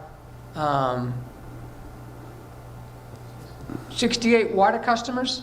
Yep. There's 68. 8 private wells. Those are houses that aren't part of that zone. And the number of properties that could be built on is adding 97. So we're looking at close to 173. 173, exactly 173 houses in there. All of this, all of those houses, that entire zone is fed by a 2-inch line that comes down from St. Moritz. St. Moritz connects it to the water main on Oak Ridge Road. It comes down this 2-inch line into the Como PRV. From the Como PRV, it sends it out to Hotwell in both directions, and it goes down around, it goes through, down around through Hotwell into Burn, and it may connect through Platts. But it dead ends at the mailboxes on Hotwell, and it dead ends on the other side of Burn where it comes into Idlewice Drive. In the 2005 master plan that DuBois and King, Paul Flewitt did for the Village District of Idlewice, in his top recommendations, he warns us that that 2-inch line cannot feed enough water fast enough for a build-out of all of these houses in this zone. And he recommended a couple of things at that time in 2005. He recommended that the dead ends at the mailbox end of Hutwell be connected through Otherwise Drive to the dead end on Burn. That would allow water to flow in both directions. That would solve the flow problem a little bit, significantly, but not enough. What he really recommended is the 2-inch line that goes from Oak Ridge Road down St. Moritz to the entrance into the Como PIV be expanded to a 4-inch line. That would supply enough gallons per minute at a pressure controlled by the Como PIV that could satisfy all of the build-out of Hutwell. That was in 2005. He was warning of this, saying this should be part of the master plan. So that was 19 years ago?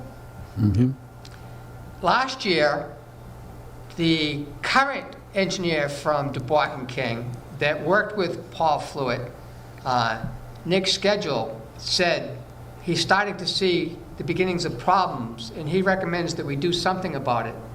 And one of his temporary solutions would be that we expanded the pipe that came from Hutwell, from the Como PIV to Platts and got water into the Burn water main. What we're asking for here is to fund Nick's schedule to do a study and come back with a proposal of which things we could do to improve the situation in this zone before we have people that have water supplies to the house that do not meet the DES's regulations on what we have to do as a public water system. So the $25,000 is to do a study and then do a design, and then actually do the bid packages, which are books that have all of the information that a contractor has to bid against, and he bid against all the details in this so that we can come back next year and say, okay, here's what the engineer recommended, here's the design that we approved him to do, here are the bid packages that we gave to qualified construction companies, and here is the numbers that we're looking to say, here's how much it costs to fix this problem. That's what this $25,000 is going to get us to, is to a design and bid packages that we can come back and say, here's what the project is, and here's what the contractors say it's going to cost to do it. Any questions? Yes, Ryan?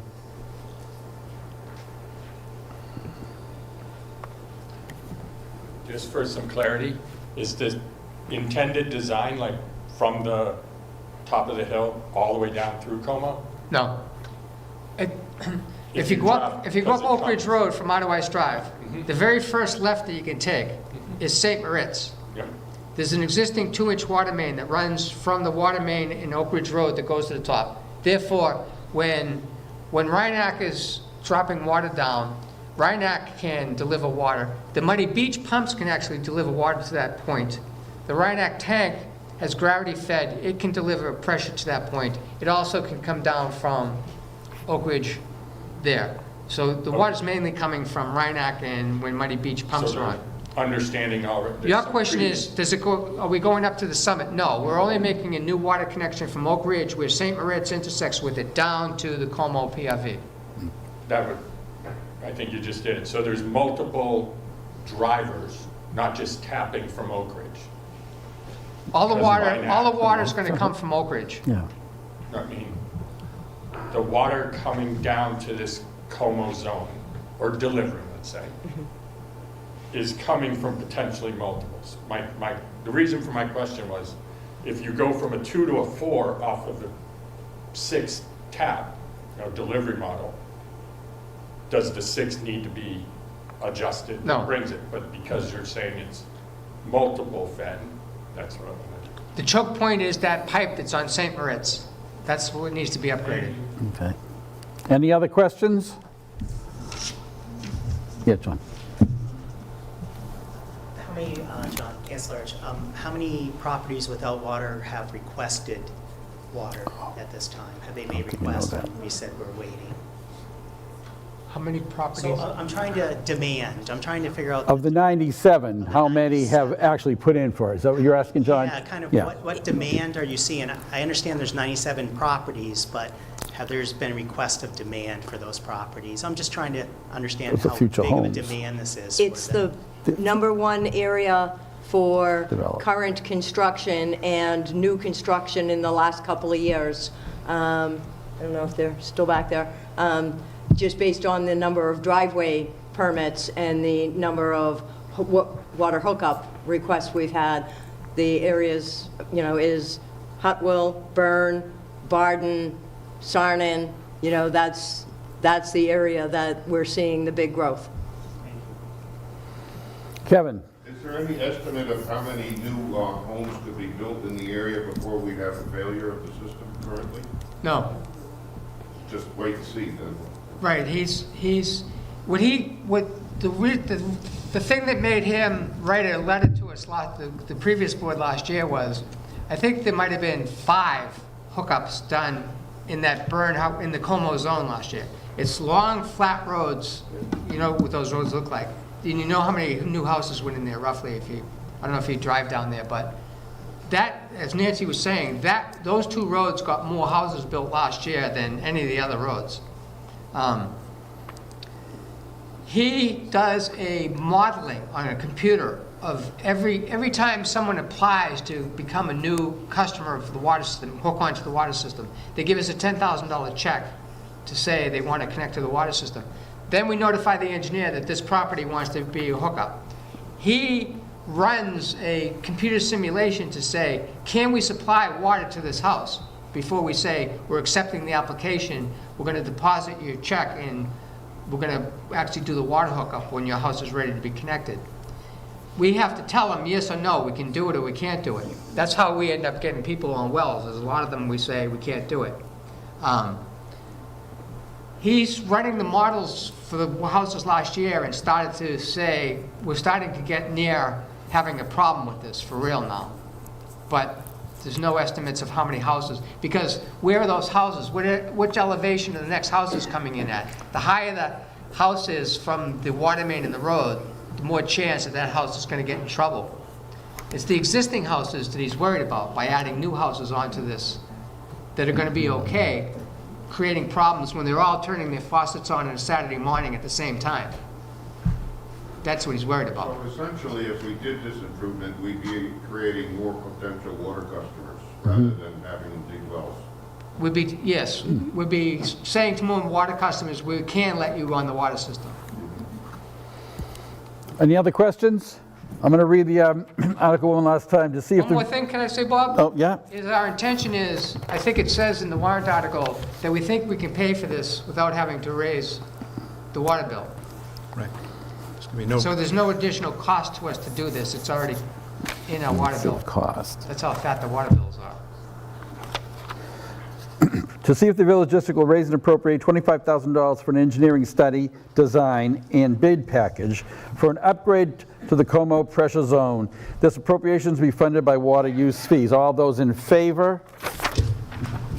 All those opposed? It's unanimous, Doug.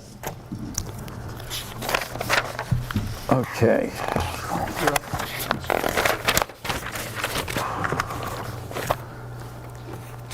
And let's see, Article 9.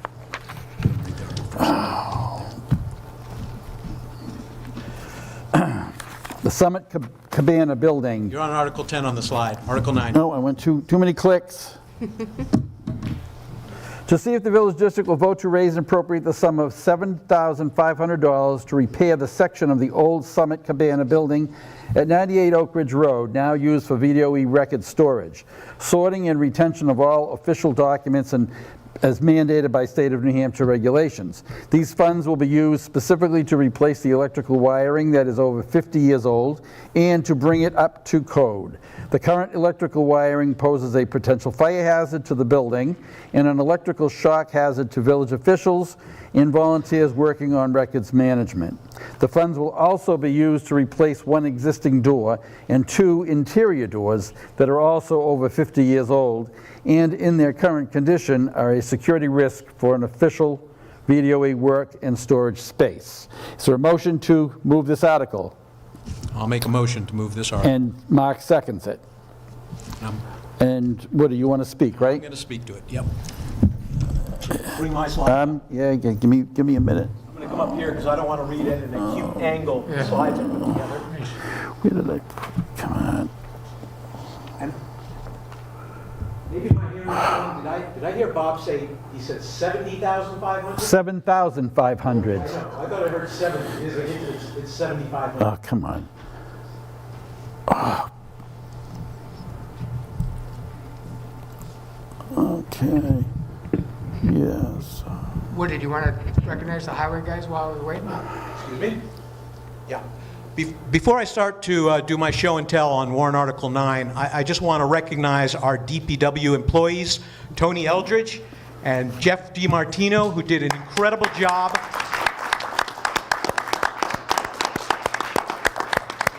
Well, they do an incredible job every day they're on the job, but we had 28 inches of snow this past weekend, and they were out there. Jeff, you told me you were at midnight, started at midnight, 3 in the morning, and went to nearly midnight the next day. So 20 hours or more. And they're preparing for a possible next storm coming up in a couple of days. So just a real big thank you to you two guys. We know you work your butts off, and it is appreciated.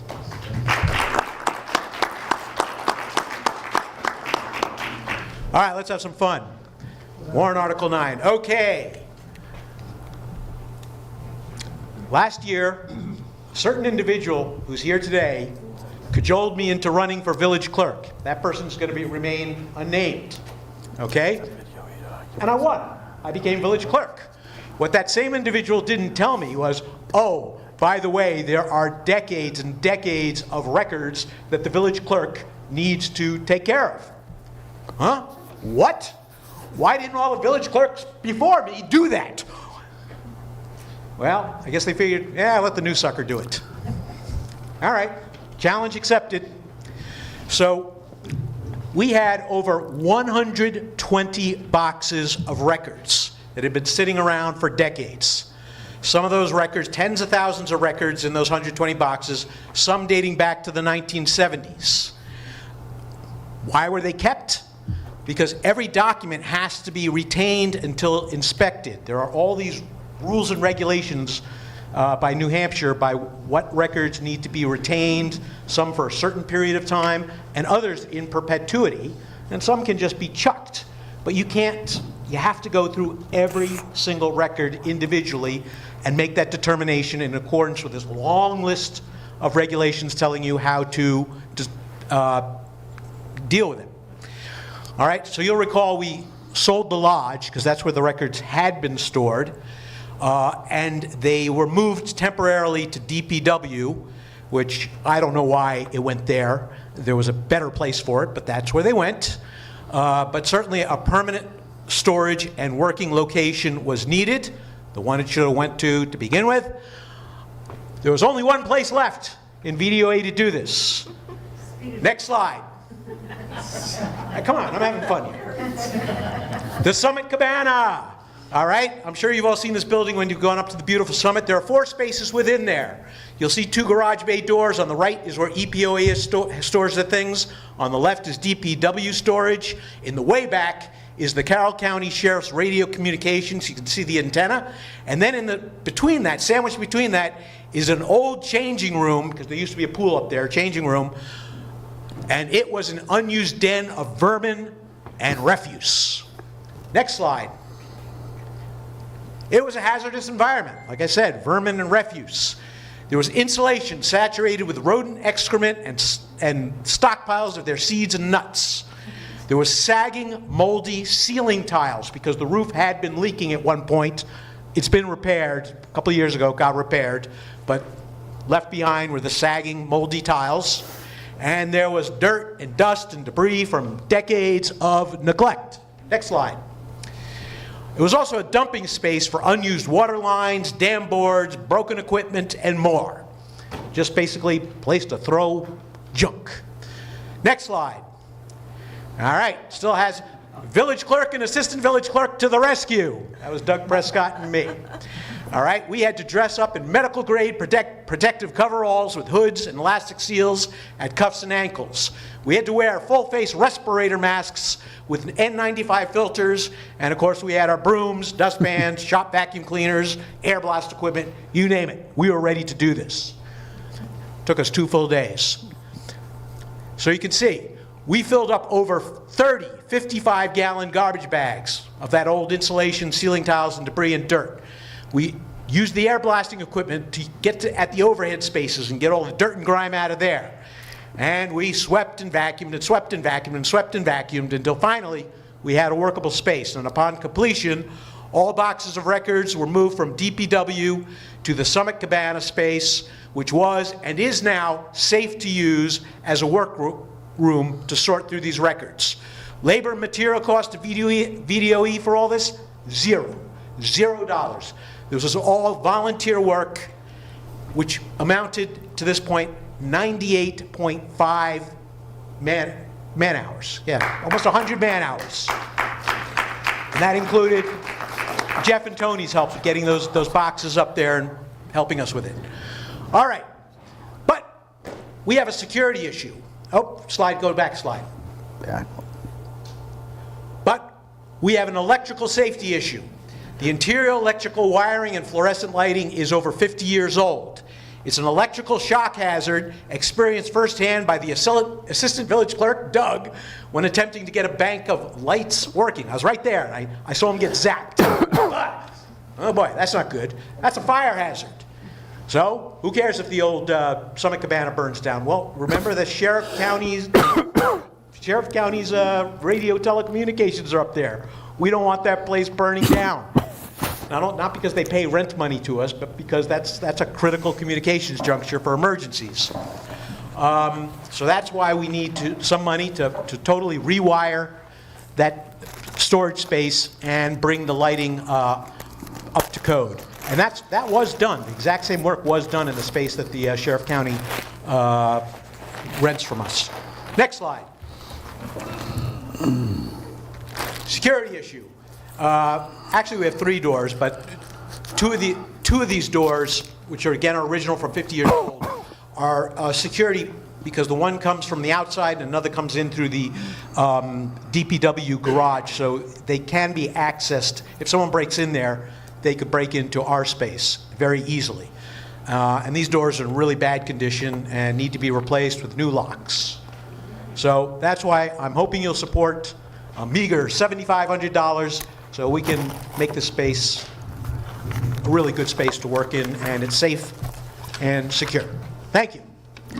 Any questions? Seeing no question, Kevin? I'm all in favor of doing these improvements. I'm wondering why the village has to retain documents that predate the creation of the village. They don't. I mean, 1970, we didn't even come to existence until sometime in the 80s. Well, No. 79. No. 79. Those documents are from 79 when it became a village on. Yep. It's not Kevin, the prior. bulk of the documents were from the 80s and 90s forward, but that we did find some from the 70s, so that's why I said that. I'm trying to make a point. Decades and decades worth of records. Okay. Bob? Do I? Can I speak? Yes. Just to answer Kevin's question, the reason there's such a volume is that nobody's gone through them. There is an RSA in the New Hampshire Code that tells us how long we have to retain each type of record, and we've been working with that, and a huge percentage of what we're going through, we're throwing out. We've had a shredding company come. They picked up 32 boxes of condensed documents in the fall that we were done with.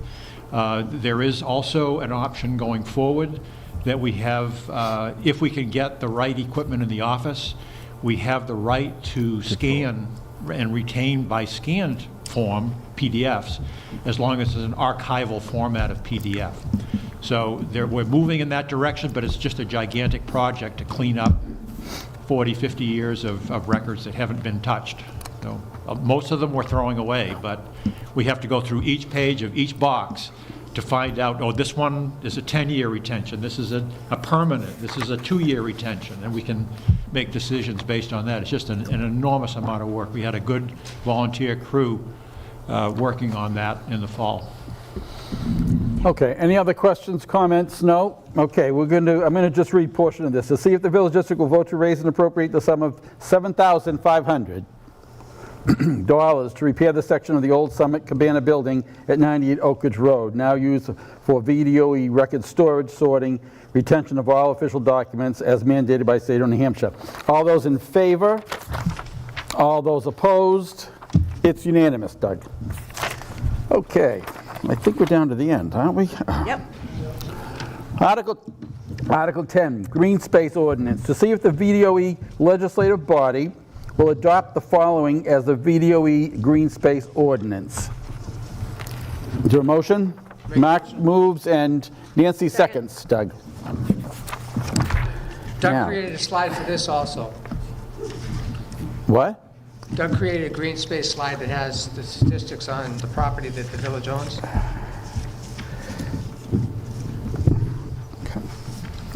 All right, let's see, where did I put that? It's also in your packet, the ordinance itself. Did I have that, Doug? That's the thing, one of the slides you sent me, right? Yeah. Yeah.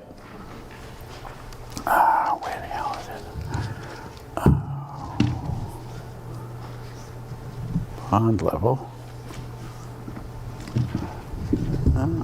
Well, while Bob finds that, one of the key number on the slide he's finding is that the village owns, Doug found out the village owns 178 lots in the village district of Idleways. Out of 1,054 or 57 in the VDOE. Of the 118, it includes lots that we have things like the 2 highway garages, the office building, the beaches of lots. So we have, say, around 100 empty lots that were acquired when we bought Idlewild from the developer back in 1979 for about $300,000. The point is that we have a lot of empty lots, and from time to time, people become interested in buying lots from us. And I think that we should have a policy about keeping these as green space, because a lot of people donated their lots because they weren't going to build on them and expected them to be green space, and I don't think they actually put it in the deeds to protect them as green space. So here's the solution we're proposing. The key to it is the first part of the very first part of the regulation is this is saying that if anybody wants to buy a lot that's owned by the village district of Idleways, it first has to be approved at an annual meeting by the legislative body, which means the commissioners or a realtor couldn't approach the Board of Commissioners and get the majority of the commissioners to agree to sell an Idleways lot. And that would be it. This regulation says there's a procedure that somebody has to go through if they want to buy an Idleways lot. First of all, to make it continue as green space, it can only be purchased by somebody who already owns an Idleways lot that abuts the lot that they're interested in buying. So that's it. First thing, it has to be approved by this legislative body at an annual meeting. Secondly, you can't apply to come in front of have your warrant article come in front of this legislative body unless you own a Idleways lot and you want to buy an abutting Idleways lot. Then to determine the price, it has to go to auction amongst the other abutters, starting with the town's assessed value. So if a person has a lot next door to them and the town says that that lot is worth $6,000, $2,000, whatever the number is, they would have to submit an application to the office of the Idleways between December 1st and December 31st, so it's happening close to when we're actually putting the warrant together on normal years. Then you have to submit it with a check for $75 to cover the cost of registered or certified mail with a response, signature response that they receive it to the other abutters. So now it goes into a competitive bid against the other abutters, which could get us a price that's higher than what the assessed value was. If you win the lot, whether you're the one that applied for it or you're a higher bid of an abutter, when you buy the lot, you're agreeing that it will be merged with your lot. So it can never be built on as an individual house with its own septic system, becomes part of your lot, and the Madison zoning doesn't allow for 2 houses to be on anything less than a 4-acre lot, even though there are there's very few 4-acre lots in Ottawas. So the gist of it is that of the 100 lots that we have, they stay green space unless the legislative body first says, we're willing to let one of them go out to bid to the abutters. And then the procedure goes of the bid, and then having to merge the lot, which keeps it kind of green spacious. But the fact that the legislative body said, yes, they wanted to sell it, means that everybody here could look at it and have an opinion of whether they made any sense. Now, I'll say to you, there may not be obvious reasons that we want to keep lots other than for green space. Technology could advance where we might want lots for communications reasons. We might want to put something that's not so visible on a lot because it's a link. Like we have problems with the communication of the SCADA system that controls the water system in weather conditions. And the way that you solve these problems is you put repeaters between the 2 points of communication to strengthen the signal. So we'd look at that. Every time a lot came up because somebody put $75 down and applied to do it, we would study that lot. We'd all study that lot and debate it here as to whether we would want to sell that lot or not, one by one by one. No deals that the legislative body doesn't know about. It's in the legislative body's control. Any questions? Yes. Betsy Ginsburg, this sounds like a really fine idea to me. I just have a small question within item 5. Do you want to maybe scroll to item 5 or maybe looking at it? It just seems to me that there's nothing written here about a time limit for the new purchaser to actually go seek that merger of the land with their own property. So I would just wonder if we wanted to say within X time period, they really have to do that.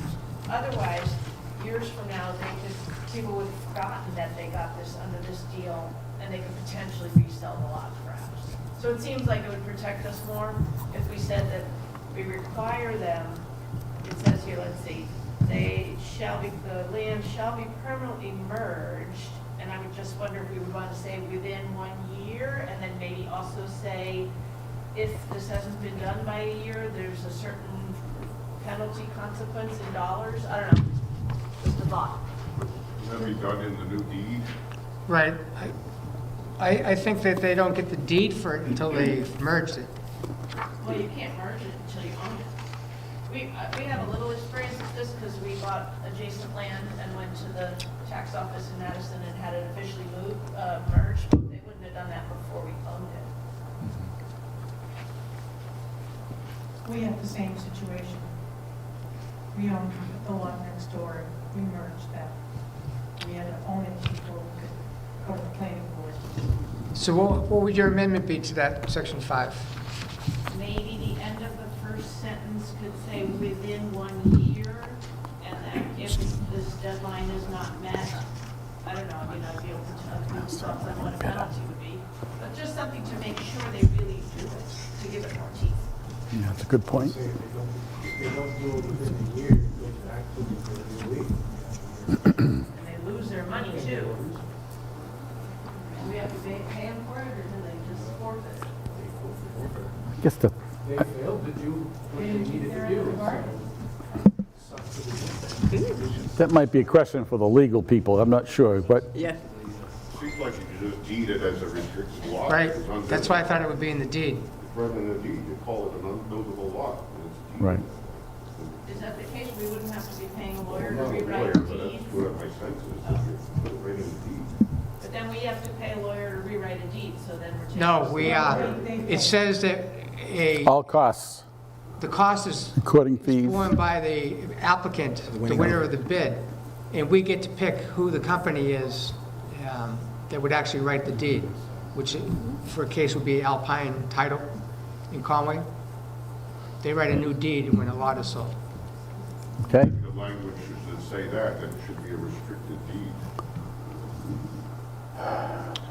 So do we need to revise this a little bit, or are we just going to trust that this won't really happen? The way I was covering it was that we pick the company, the title company that writes the deed, they pay the cost, and the deed is written the way we want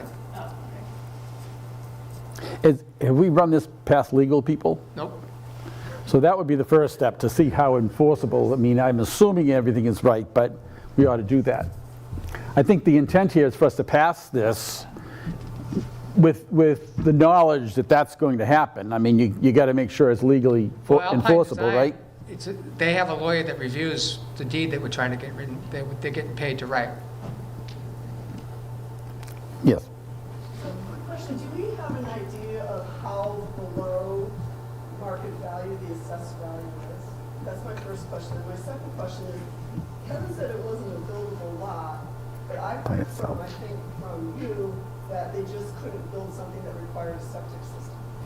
Right. So could they build like They a could expand that. garage over there? Yes. Under the control of the Madison zoning ordinances, they could possibly expand their current buildings onto it, or build a standalone garage. Yep. I don't know if in the future they could build an in-law apartment that's standalone. I think there's discussions on things like that. But they would be limited by the Madison zoning ordinances of that time. And then my first question was, how, do we know in generally, I can probably go look it up on the Madison website, but like, how far below these assessed values are from what would be a market value? Because some of these people, like, if they... The answer to your question is, all of the properties in Madison have to be reevaluated every 5 years. So it is as low as you are in the point of the reevaluation happening. Every 5 years, they're all adjusted back to market value. Thank you. John? John Kessler. John? Yep. Yeah, John Kessler. This says you just have to be a butter. It doesn't say you're a butter with a house on it. So they could build... Yeah, you could have an undeveloped lot. Undeveloped lot, butt it together, and Yes. decide where you're building, what you're doing. Yeah, remember that the legislative body gets to know all this before they Before decide you whether approve they're it. going to let this go forward. And what's the, if you back up a little bit, the big reason for this, or is this costing us money to hold these lots? Are you looking to make money? What's kind of the big rationale behind this and why this is happening? There was concern that some board could actually sell lots that we didn't want them to sell. Take it out of this seemed like something that should be taken out of the control of the Board of Commissioners and given to the legislative body. Because we're kind of unique in the fact that we own so many properties as a community. So the idea is to let the community decide. Good thing. John?